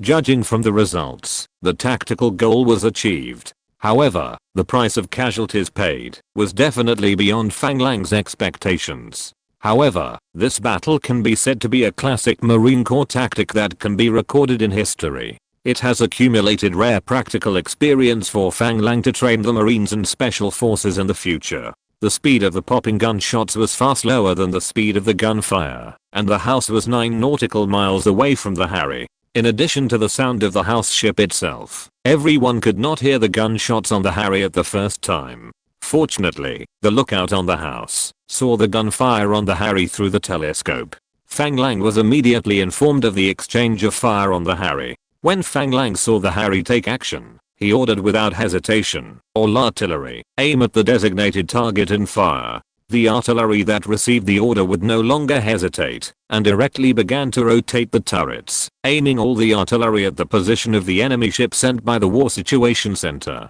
This sudden change naturally could not be hidden from Calhoun, who had been staring at the house through the periscope.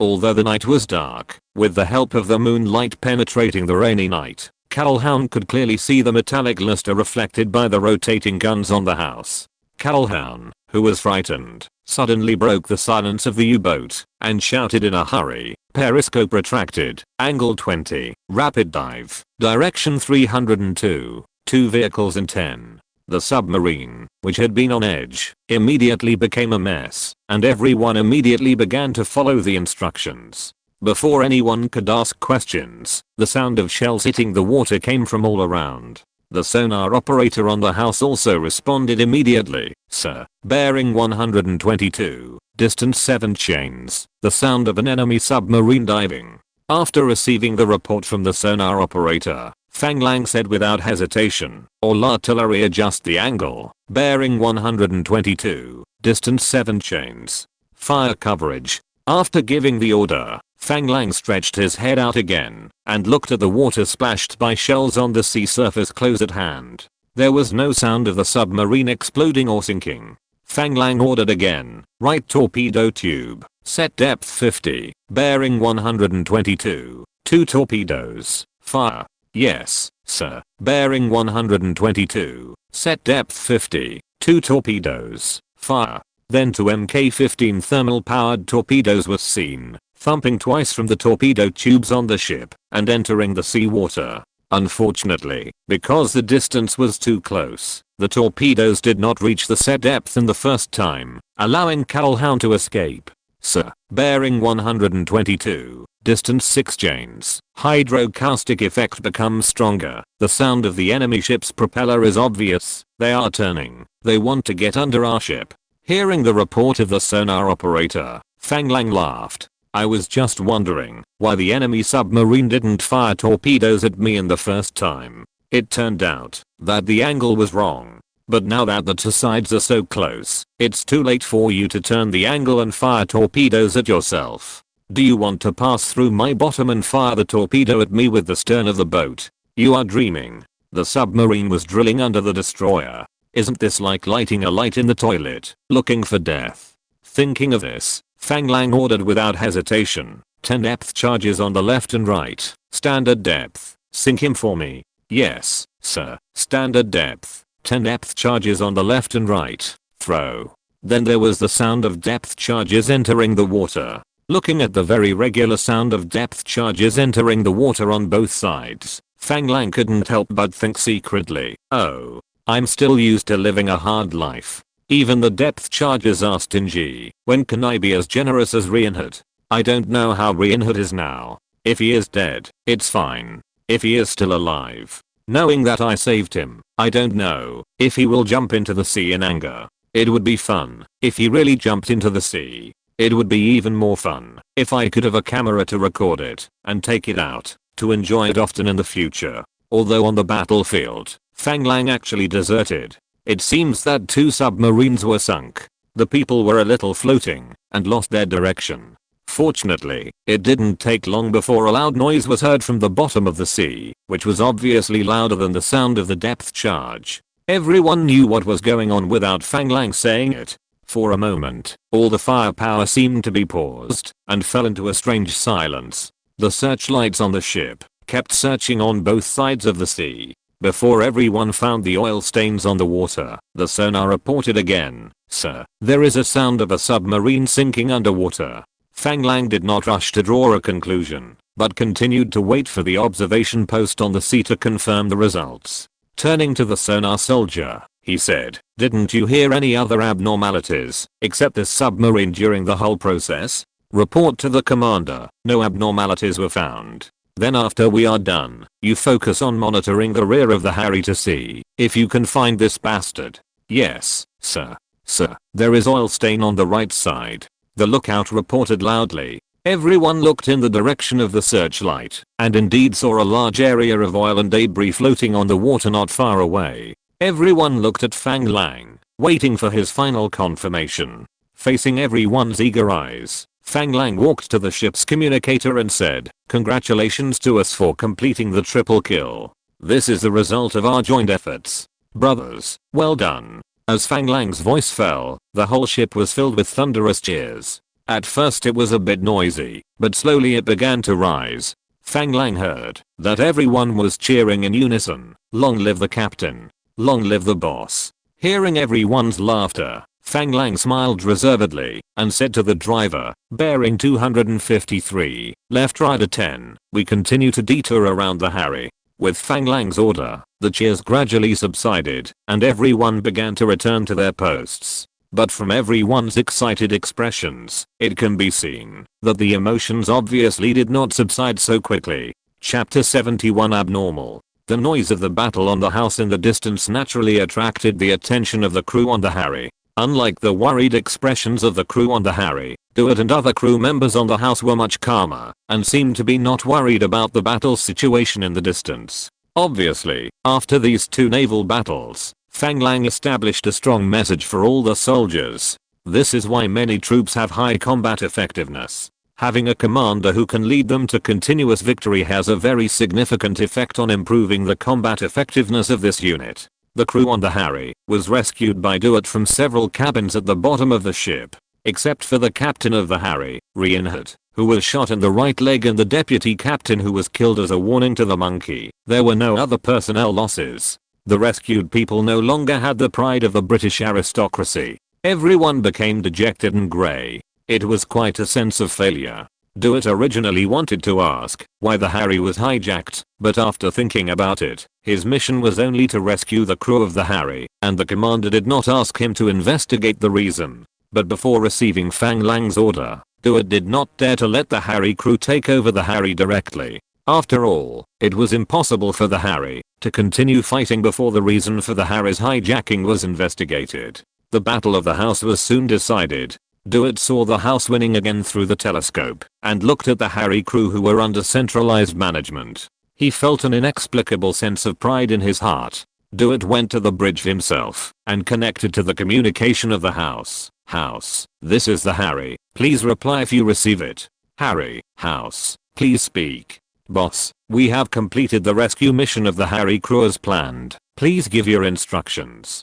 "Duet, great job. Did we have any casualties?" Fang Lang was most concerned about whether his crew had suffered any losses. Hearing Fang Lang asking about his own casualties, Duartitan replied with a little shame, "Report to the boss. 2 commandos were killed and 4 were injured." Unexpectedly, there were no casualties in the naval battle during this escort mission, but 2 soldiers died in order to rescue the Harry. I don't know if the injured soldiers can recover their combat effectiveness. However, Fang Lang was not too sad.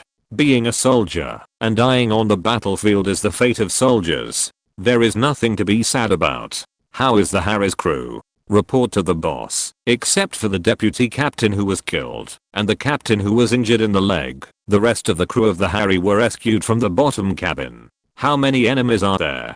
Boss, we killed a total of 30 German Navy members who hijacked the Harry. Hearing Duet's answer, Fang Lang was stunned. First, he didn't expect that the 350 crew members of the Harry would be hijacked by 30 Germans. He couldn't help but look at the combat effectiveness of the British Empire Navy with new eyes. Second, he didn't expect that his 30-man commando team could actually eliminate more than 30 German Navy members. Although 2 of their own people were killed and 4 were injured. But the Germans' combat effectiveness should not be so poor. In fact, there are many reasons why the commandos were able to succeed so smoothly. First, the Germans found that there were only 7 or 8 people coming to rescue, so they relaxed their vigilance and thought that their plan was successful. The original plan was to lead everyone into the cabin and then kill a few people. As a result, the commandos' so-called rescue was fake from beginning to end. In this situation, the commandos took the initiative to act before entering the ambush circle, completely disrupting the enemy's deployment.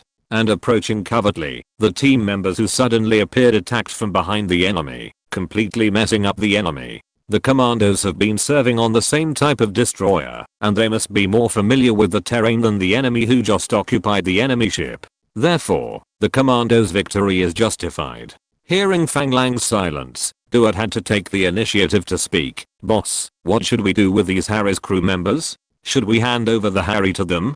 Duet's words made Fang Lang ponder again. He was considering whether he needed to ask Lieutenant Colonel Becky, the commander of the escort fleet, for instructions. He had been worried that the enemy would monitor the communication between the house and the fleet through the Harry, so he had not dared to report the situation of the Harry to the commander of the escort fleet. However, after thinking about it, Fang Lang decided to find out the reason why the Harry was hijacked first.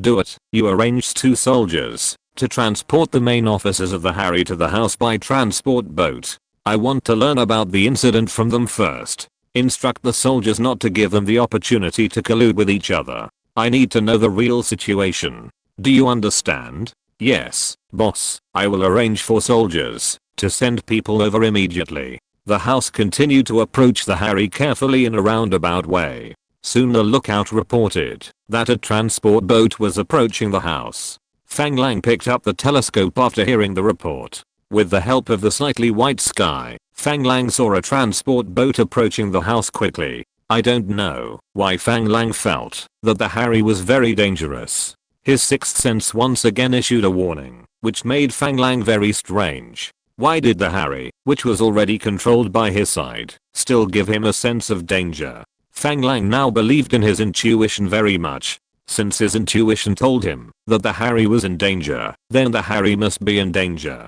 He hurried back to the bridge to connect to the Harry's communication. Duet, are you sure you have completely taken over the Harry? Hearing Fang Lang's question, Duet was confused. He quickly replied, Boss, yes, the crew of the Harry is now under our control. Have you checked the number of people? It has been checked according to the roster, and all the personnel are here. Detain all the crew members, and you will conduct a thorough search of the entire ship. See if there are any enemies hiding. Duet never compromised on Fang Lang's orders. He would execute them if he understood them, and he would execute them without hesitation if he didn't understand them. So he said without hesitation, yes, boss, execute it immediately. Fang Lang raised the telescope again and looked at the Harry from a distance, trying to see something, but unfortunately he didn't find anything unusual. But the feeling of danger still existed. Soon, the soldiers came to inform that the officers of the Harry had arrived. Fang Lang had no time to pay attention, because as the house rotated clockwise around the Harry and approached the stern, Fang Lang's sense of danger became more and more obvious. Fang Lang ordered without hesitation, left rider 20. Although he didn't understand why Fang Lang wanted to turn, the driver still followed the order without hesitation and turned the ship. As the house began to deviate from its original direction, the warning of danger weakened again. This made Fang Lang very strange, and he didn't understand what the reason was. What kind of secrets did the Harry hide that made him feel so dangerous? Dewitt's voice came again on the radio. "Boss, we checked all the cabins one by one and found no abnormalities or any hidden enemies. Please give instructions." Fang Lang certainly believed Dewitt's words, but this also made Fang Lang confused. Since there was no abnormality on the ship, why would his sixth sense alarm? Fang Lang raised the telescope again and looked at the Harry. He also carefully observed the waters around the Harry again, and finally determined that his intuition of danger still came from the Harry. This puzzled him, but he couldn't ask the people around him. After all, if he told his intuition, others might not believe it. So he simply stopped thinking about it. Since Reinhardt had been escorted to his ship, he could ask him and find out. Why think so much? Do it, be careful. There should be someone by the radio to report any abnormal situation at any time. Do you understand? Yes, boss. He turned around and ordered, "We will detour to the left. All lookouts, radars, and sonars should pay attention to the situation of the Harry. If there is any abnormality, make sure to notify me as soon as possible." "Yes, sir." Fang Lang still raised the telescope to observe the Harry for a while and then reluctantly put it down. He tidied his military uniform and walked towards the cabin where Reinhardt and others were imprisoned, hoping to find the reason for his uneasiness in Reinhardt and others. Chapter 72. Reinhardt considered himself an excellent Royal Navy. Born into an aristocracy, his 3 generations of grandparents and grandchildren have served the British Royal Navy. Whether it is his family background or his own growth experience, he has proved that he is an excellent Royal Navy officer. Otherwise, he would not have become a Royal Navy destroyer captain at the age of 30. The British Royal Navy is not comparable to the grassroots team of the Brazilian Navy. The captain of the Brazilian Navy must have a good father to be able to become a captain.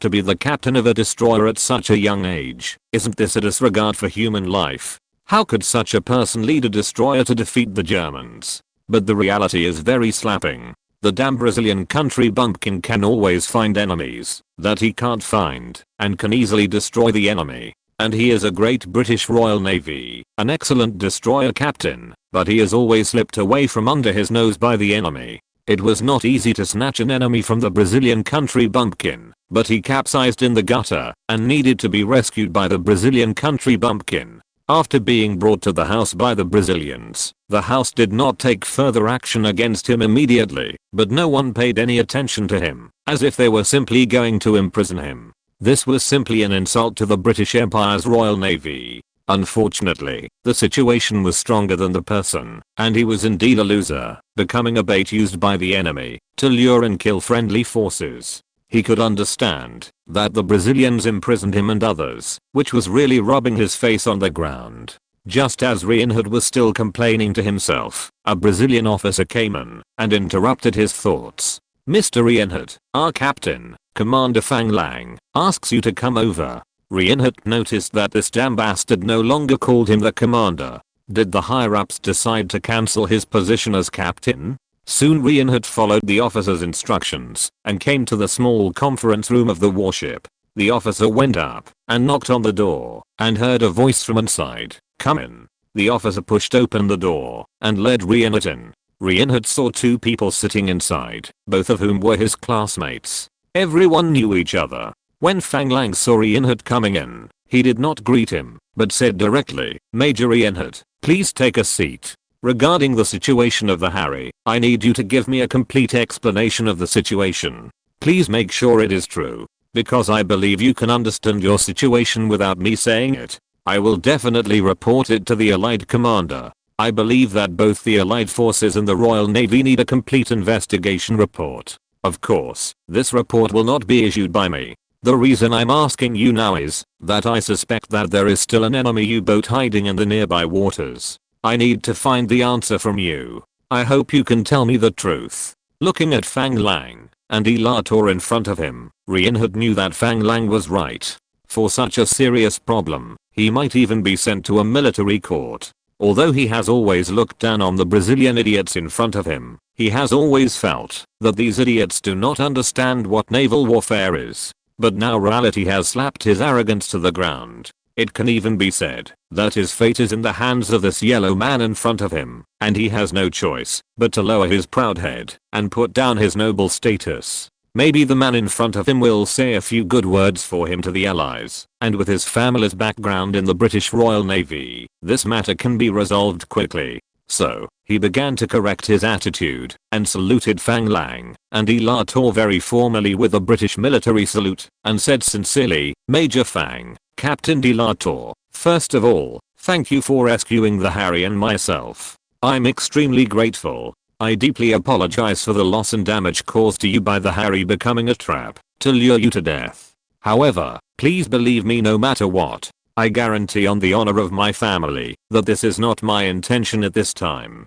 Hearing Reinhardt's official tone and diplomatic rhetoric, Fang Lang stretched out his hand impatiently to interrupt. "Major Reinhardt, we are soldiers. I hope you can answer my questions directly. We are not out of danger now. I need to know how the Harry fell." Seeing Fang Lang's expression, Reinhardt was a little embarrassed, but he had to tell the whole story according to Fang Lang's request. It turned out that after Reinhardt led the Harry to seize the task assigned to Fang Lang by the command ship, he happily went to the sea area where the enemy was discovered. At first, the Harry did not find the enemy ship. However, after learning from the last lesson, the Harry did not give up the search directly. Instead, it learned from the house's approach and went directly to the sea area where the signal disappeared and dropped 2 depth charges. They really blew up the silent enemy ship. Everyone was ecstatic to see the credit so close and wanted to continue to sink the enemy ship. As a result, the enemy ship surfaced completely out of the routine.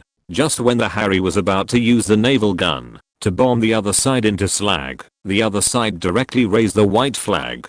This made Reinhardt ecstatic. The credit for sinking the enemy ship was not as great as the credit for capturing the enemy ship. Not to mention how many things are worth studying on a U-boat. Just say the radio and code book on the boat. As long as they get the complete ones, this credit can directly upgrade him to the next level. Reinhardt agreed to the surrender of the enemy ship without hesitation and immediately sent his crew on board to accept the surrender of the French. However, the other officer said that Reinhardt insulted his honor and he only agreed to surrender to the captain of the Harry. He could not accept being disarmed by a soldier. Unexpectedly, the German on the other side was also a noble like himself and was still following the tradition of the nobility. Everyone was a noble, and they should indeed give each other equal treatment. Therefore, Reinhardt directly agreed to the other side to conduct a simple surrender ceremony on the Harry in accordance with the tradition of the nobility and accept the other side's surrender.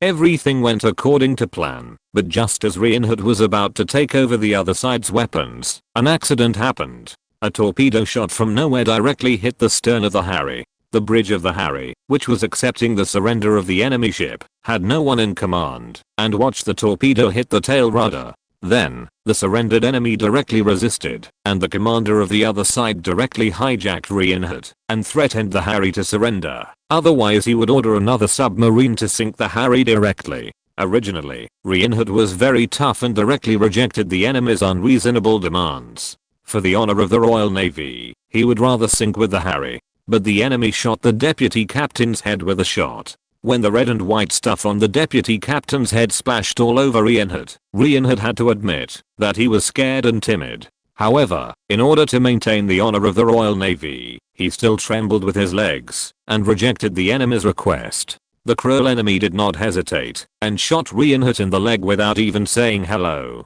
The severe pain in the leg completely destroyed all of Reinhardt's strength. After a huge psychological struggle, considering that if he did not surrender, another submarine might directly sink the Harry, for the safety of the lives of all the soldiers on the ship, the great Captain Reinhardt, after repeatedly weighing the pros and cons, agreed that as long as the brave German Navy could guarantee and give him treatment matching his noble status, he would be willing to lay down his arms and surrender to the German Navy decently. No matter how exaggerated Reinhardt's words were, and how brave and fearless he portrayed himself, it could not change the fact that he surrendered to the German Navy. Fang Lang stretched out his hand to interrupt his chattering and said, "In other words, there are indeed 2 German U-boats nearby, right?" "Yes, if it wasn't for this damn insidious villain who hid in the sea and suddenly hit the rudder of the Harry, I would never do such an dishonorable thing." "Did you see him? Has he surfaced? Do you remember in which direction?" Well, after we surrendered, we were imprisoned. They didn't treat me like a noble at all. Instead, they locked me up with the soldiers." "Stop, I don't want to know these. I just want to know if you know the location of the enemy ship." Okay. I don't know which direction the torpedo came from, and I haven't had time to find out." Fang Lang didn't want to continue to entangle with this so-called British nobleman, so he stood up and said to Delator, "The enemy ship is still nearby, and the first level alert will be set immediately. Let's go to the bridge." After that, he no longer paid attention to Reinhardt, who wanted to say something else, and stood up and left. Chapter 73 Help. After returning to the bridge, Fang Lang asked the Battle Situation Center, sonar and lookout again, but found nothing unusual. He couldn't help but sigh. This is a real old fox, knowing that the enemy is nearby, but he couldn't find him. This feeling is really bad. Fang Lang can only rely on his intuition again. He took the telescope and started searching on the sea again. After searching for a long time, he found nothing, except that the Harry was still in danger. Time passed little by little, and Fang Lang's eyes were always fixed on the Harry, which was quietly parked in place, watching the Harry rise and fall with the waves. The house approached the stern of the Harry again. Fang Lang's heart was full of alarms, and he had to order the house to turn again. At the same time, Fang Lang finally understood where his uneasiness came from. He could not help but sigh at the cunning of this enemy. Fang Lang, who had already guessed it, did not hesitate and went back to the bridge to connect to the communication of the Harry. "Do it. Please reply if you received it." "Boss, do it. Received it. Send the personnel responsible for dropping depth charges on the Harry back to their posts immediately, and order them to drop 20 depth charges for me directly according to the minimum drop depth and the medium drop depth." "Understood, boss. Execute immediately." "Do it." Understood what Fang Lang meant. This was to suspect that there was another submarine hiding directly under the Harry. After the order was issued, Fang Lang ordered the guns on the house to aim at the waters near the Harry, to look for German U-boats that might show up at any time. Just as the guns on the house were aimed at the vicinity of the Harry, the depth charges on the Harry began to be dropped. Soon the waters near the Harry began to boil. Good news came from the sonar room on the house. "Sir, there is a propeller sound coming from below the Harry, and the direction is the same as the Harry. Don't worry, since it is indeed as I expected, he can't escape. This is just a last-ditch struggle, which is meaningless." As Fang Lang expected, there was no need for the house to fire at all. As the depth charges on the Harry exploded one by one, a bomb finally hit the enemy. The sound of the submarine exploding from the bottom of the sea made the Harry jump. Soon, Do It on the Harry connected to the communication on the house and confirmed the victory. When Fang Lang reported the victory on the house's communicator, all the crew members of the house were excited and clapped their hands to celebrate. The officers of the Harry on the ship were stunned. No one expected that the remaining enemy submarines had been quietly lurking under the Harry. If the crew of the house had not seized control of the Harry, this enemy would not have been so easily eliminated. For Fang Lang, it was finally a relief. Now that the problem has been solved, of course the battle situation and results should be reported to the command ship. At this time, Delator found Fang Lang and said that Reinhardt wanted to talk to him. Fang Lang did not refuse this simple request and returned to the small conference room to ask Reinhardt. Reinhardt was looking at the door anxiously. As soon as Fang Lang opened the door of the conference room, Reinhardt said impatiently, "Major Fang, you sank the enemy. I didn't lie to you, right? You have to believe my loyalty to the British Empire." "Mr. Reinhardt, I never said that you lied to me, nor did I doubt your loyalty to your British Empire. You called me here because of something. You might as well say it directly." Fang Lang didn't want to listen to the long-winded speech of this noble aristocrat of the British Empire. He just said some meaningless words and wasted time. Fang Lang even felt that Reinhardt was more suitable to be a diplomat than a destroyer captain.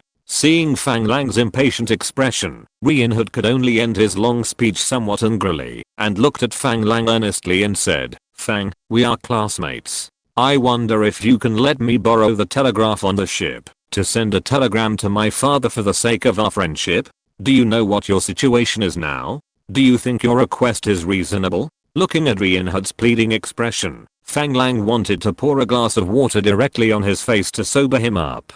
As a prisoner, he still wants to communicate with the outside world. Isn't this wishful thinking? Fang, you have to believe me. I will never do anything to hurt our friendship. I just want to inform my father about my situation. After all, I have made a serious mistake, which will bring shame to my family. Maybe my family will be implicated because of my surrender. Please help me anyway. Friendship, when did we have friendship? Fang Lang kept complaining about Rianhood's shamelessness in his heart. At the same time, he began to look at Rianhood seriously. From this, it seems that this kid's family power is not simple. If this is really the case, I'm your savior. Shouldn't you express your gratitude? Oh, Mr. Rianhood, I wonder if you can introduce your father's identity to me. After all, I have to measure your father's weight and whether it is worth it for me to take such a big risk. Seeing that Fang Lang was about to let go, Rianhood was very excited. If it weren't for his leg injury, he would have jumped up directly. Fang, my friend, I will never forget your friendship. My father is Fit Henderson, Deputy Chief of Staff of the Royal Navy of the British Empire. 3 generations of my family have served in the Royal Navy, and my grandfather almost became the Minister of the Navy, so please believe my loyalty to the British Empire. Fang Lang didn't expect that Rianhood actually had such a big background. No wonder he was like a proud rooster, with his eyes almost growing on his head. He dared to snatch the task assigned by Lieutenant Colonel Becky directly, and Lieutenant Colonel Becky could only admit it. Friendship, how much is friendship worth? Fang Lang said with a disdainful expression. Now Fang Lang finally understood that, if this kid had such a big background and really let him contact his father, this matter might be suppressed, and the credit for risking his life to rescue would be lost. Looking at Fang Lang's expression, Rianhood was stunned. What does it mean? How much is friendship worth? Doesn't he know how much benefit it will bring to him to gain his friendship? Fang, you have to understand that my family has a strong influence in the British Empire. Gaining the friendship of our family will make your career in the military smooth sailing. Mr. Rianhood, I think you have forgotten that I'm the Brazilian Navy, not your British Navy. When will your British Navy be able to influence our Brazilian Navy? Rianhood only reacted at this time, yes. The other party is not the Royal Navy, which is embarrassing. It seems that he has to give actual benefits directly. Fang, $100,000. Let me send a telegram, and you will get the friendship of my family. You will definitely not lose anything. How about that? In Rianhood's opinion, $100,000 is undoubtedly a huge sum of money. He didn't believe that a Brazilian country bumpkin could withstand the test of such a huge sum of money. Unfortunately, Fang Lang's answer once again broke his confidence. $100,000 is a lot. My family's business is up and down $100,000 every minute. Who are you looking down on? He was frightened by Fang Lang's arrogant tone. What business is up and down $100,000 every minute? You are so rich. Why are you still a soldier? Aren't you mentally ill? Fang, I'm sorry. I definitely don't mean to look down on you. In this case, I don't know how to allow me to contact my family. Seeing that he really had no chips to impress Fang Lang, he could only hand over the decision to Fang Language. Mr. Rianhood, do you know what the consequences will be if I agree to you sending this telegram? Rianhood obviously didn't think about this problem. As a nobleman of the British Empire, his own interests are the most important. Shouldn't the interests of others give way to him? Seeing that Rianhood fell silent, Fang Lang spoke again. Since Mr. Rianhood is unwilling to speak, let me speak. You contact your father. What will your father do for the benefit and honor of your family? If you are not important in your family, then killing you directly, sinking the Harry, and making you a hero who sacrifices for the country will be the best choice. If your position in the family is irreplaceable, then those of us who know the situation may never be able to reach the British Empire. Are you sure I should let you send a telegram to contact your father? Chapter 74, A Gamble. Hearing Fang Lang's analysis, Reinhardt's expression froze. Obviously he hadn't thought of the problem Fang Lang was worried about. For a moment, he didn't know how to answer. He just murmured, "Fang, it shouldn't be." Fang Lang looked at Reinhardt with a playful expression and said, "Mr. Reinhardt, did you really not expect it, or did you pretend not to expect it?" Looking at Fang Lang's expression, Reinhardt had to show his attitude, and said with a face that was afraid that Fang Lang would misunderstand him, "Fang, I absolutely have no intention of hurting you. Please believe me." Your words also reminded me, I'm not an indispensable person in my family. My father has an illegitimate son who is now serving in the Navy. He is more favored by my father than me. However, because he is an illegitimate son, he is not recognized by the family now, so he does not get much support. Once my affairs are exposed, sacrificing me for the honor of the family is indeed the simplest and most direct way. Fang, please believe me. I swear to God that I have never thought of killing people to silence them. I just want to save my military career. In fact, Fang Lang didn't care what Reinhardt thought, because he and Reinhardt were not friends, and he was even discriminated against by Reinhardt many times. If there was a chance to make trouble, Fang Lang would never be polite. However, as an adult, interests are above all else. When Fang Lang heard that Reinhardt's father was the Deputy Chief of Staff of the British Royal Navy, Fang Lang's first reaction was that, if he could get to know such a person, it would be a great benefit to his career. Although the British Empire is now on the decline, after all, a lean camel is bigger than a horse, and no one can ignore the strong influence of the British Empire in the world pattern. But the risk of this matter is really too great. Fang Lang did not dare to take the risk, and if it was not good, he might be directly killed. After hesitating again and again, he still couldn't come up with a way to avoid risks, so Fang Lang had to give up the idea of taking advantage of the situation. Mr. Reinhardt, whether you have thought about it or not, and no matter what you think, it doesn't matter to me, because I will never put the lives of all our brothers on the table for the friendship you mentioned. Do you understand? Hearing Fang Lang's words, Reinhardt's legs went limp. He was injured in the leg, and couldn't stand up at all. He fell directly to the ground. His face was as hen, and he knew he was finished. Fang Lang looked at Reinhardt, who was sitting on the ground like a ball of mud. He could not feel any sympathy in his heart. He said casually, "Mr. Reinhardt, why do you have to be like this? You have such a family background. Even if you can't continue to develop in the army, you won't pay the price of your life. At most, you will switch to other fields. If you want to do business, I can still help you. Britain has just experienced the devastation of war and is in urgent need of economic recovery. For the sake of our comrades in arms, I can invest in you and make you an important business tycoon in Britain." Reinhardt heard Fang Lang's words and shook his head gently, saying, "Fang, thank you for your kindness. It's a pity that you don't understand that a family like ours can grow to its current position. The family's economic strength does not require me to continue working hard. Our family owns a large amount of industry and wealth in the UK and overseas territories, but in our family, only the patriarch has the right to speak on all of this. Once I'm sent to a military court, all of this will have nothing to do with me." Reinhardt's words made Fang Lang's eyes light up. If the Reinhardt family really owned such a large industry in the UK, gaining his friendship might bring him huge rewards. "Oh, I wonder what industries your family is mainly engaged in?" Hearing Fang Lang's words, Reinhardt did not react immediately, but continued with a dull face. "The family owns a lot of minerals in some overseas territories.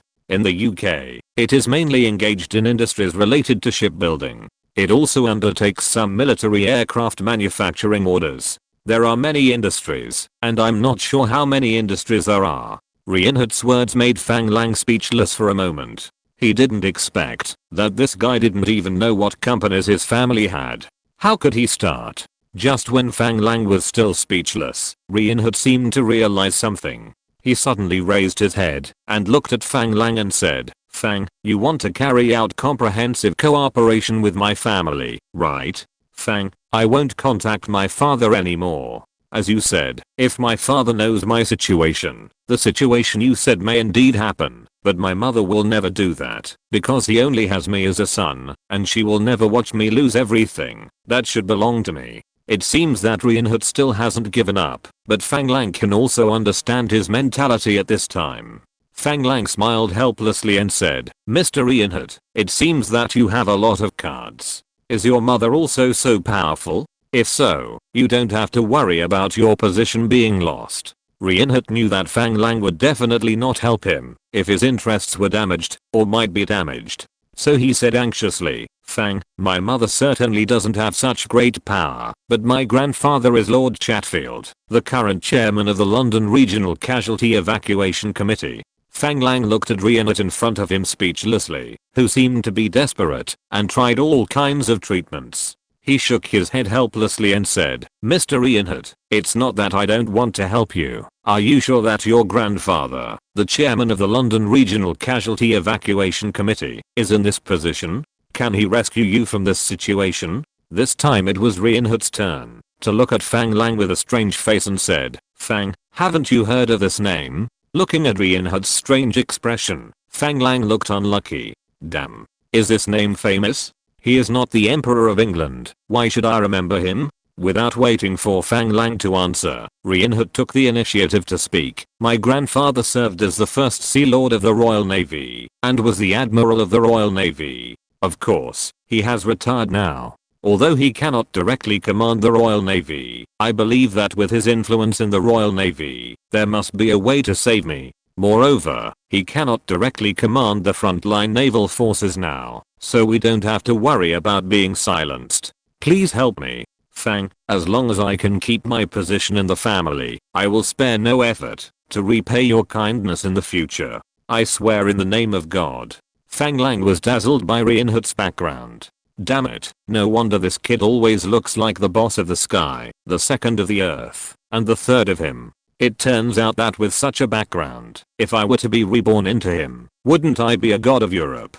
I couldn't help but sigh that reincarnation is really a technical job. Fang Lang had to start to think seriously about Reinhardt's words. If he really helped him, what kind of risks would he take? What kind of benefits would he get? After weighing the pros and cons, Fang Lang had to admit that he was tempted. After all, even if he reported Reinhardt's affairs, he would only be able to vent his anger. However, if he really rescued him from this crisis, the benefits he would get would be foreseeable. However, in order to prevent this guy from crossing the river and destroying the bridge, he must have some real evidence in his hands. Otherwise, if he turned his back on him, he would be in vain. "Mr. Reinhardt, don't blame me for speaking directly. If, as you said, your mother helped you suppress the matter, what can I get? I risk my life to help you conceal this matter. If you deny it, after returning to England, won't I suffer a great loss?" Reinhardt was obviously prepared and said without hesitation, "Fang, I will write down the true course of events and sign it.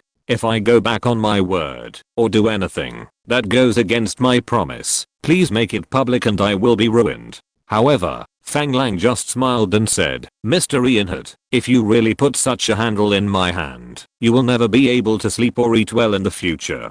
Sooner or later, you will go to war with me to destroy this stain. This is not what I want. What I want is true friendship. So, I decided to take a gamble." Fang Lang's words stunned Reinhardt. Obviously, he did not expect Fang Lang to go so far. His face changed, and he was about to explain. However, seeing Fang Lang raised his hand to stop him from speaking, he looked at Fang Lang with confusion, waiting for his next words. Chapter 75, Reinhardt's Gift. Just as Fang Lang said, if he really had a confession from Reinhardt, then even if Reinhardt reported it to him in the future, he would be reluctant. Moreover, he would have to worry about Reinhardt doing something radical in order to get the confession back. Anyway, even if Reinhardt crossed the river and burned the bridge, Fang Lang would not suffer much loss. It would be better to be generous. Although this could not guarantee that Reinhardt would not be upset about this matter in the future, at least he would not blame him for it.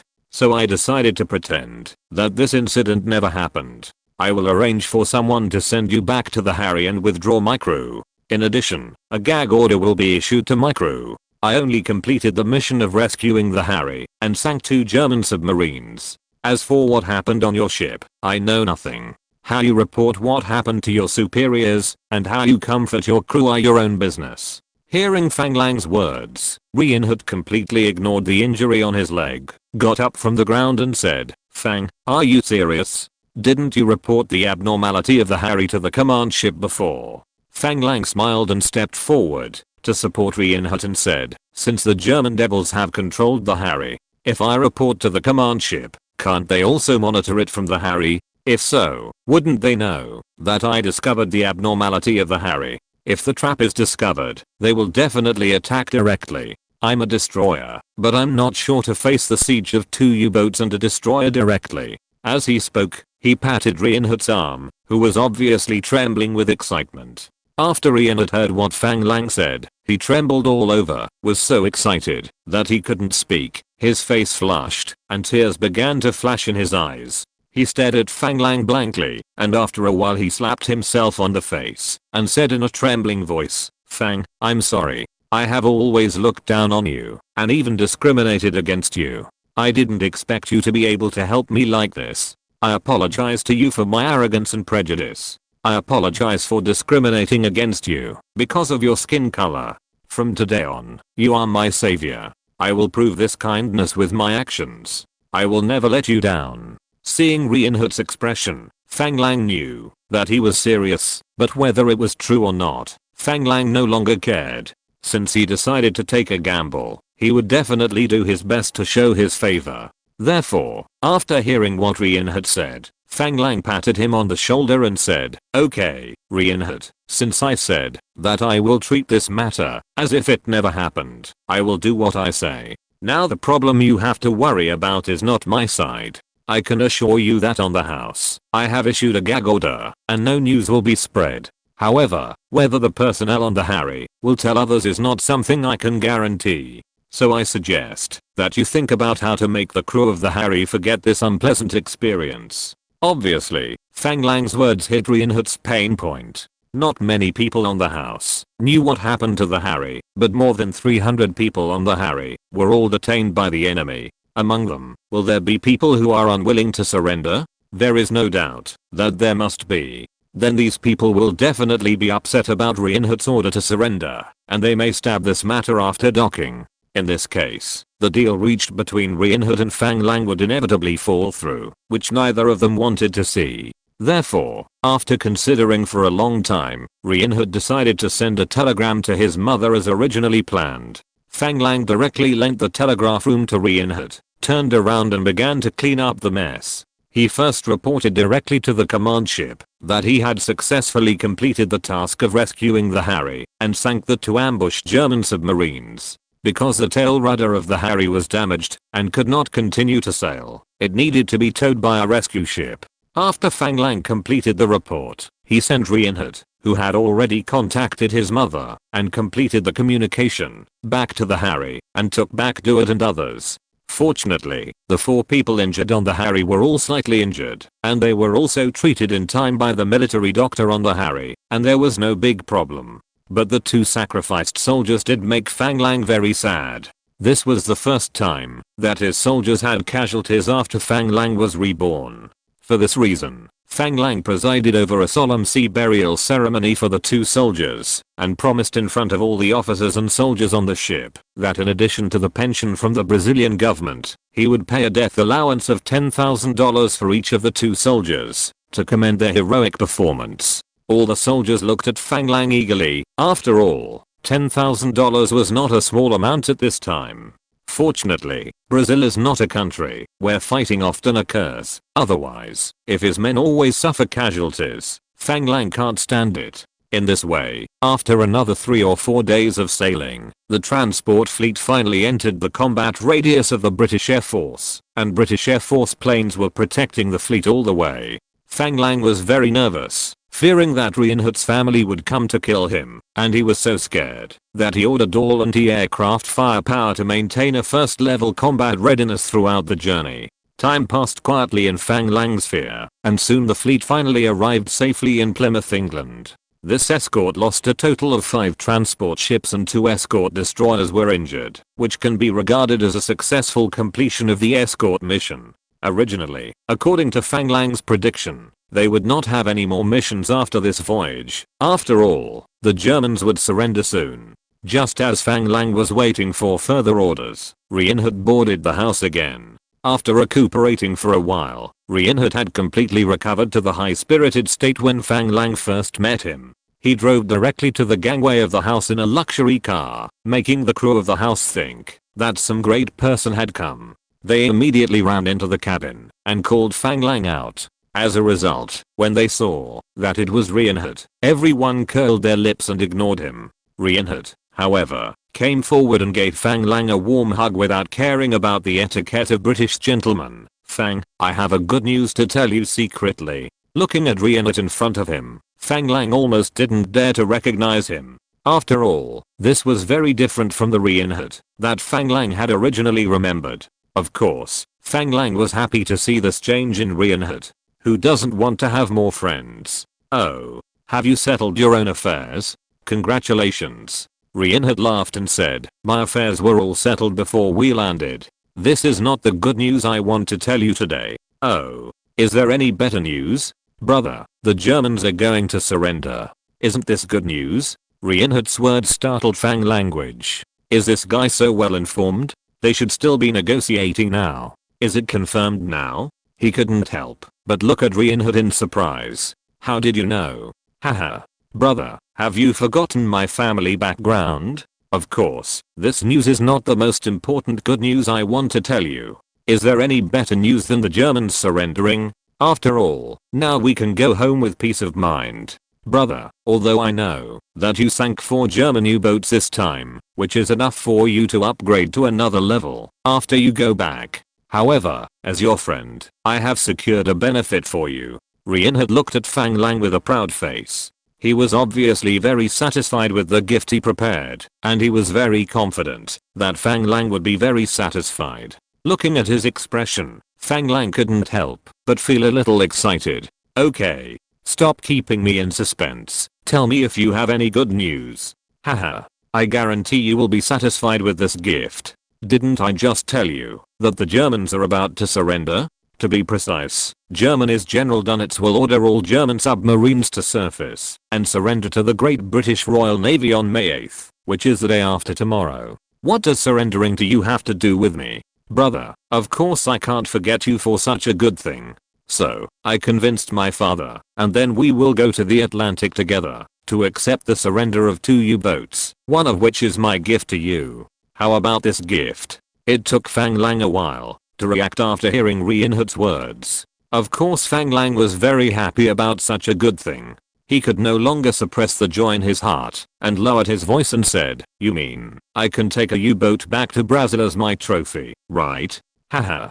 Of course, brother, how about it? Are you satisfied with this gift? Fang Lang was of course very satisfied with Reinhardt's gift. This is a top-notch U-boat. End of this chapter. Thank you very much for reaching the end. Don't forget to like. Looking for more exclusive content and immediate access? Subscribe to our Patreon.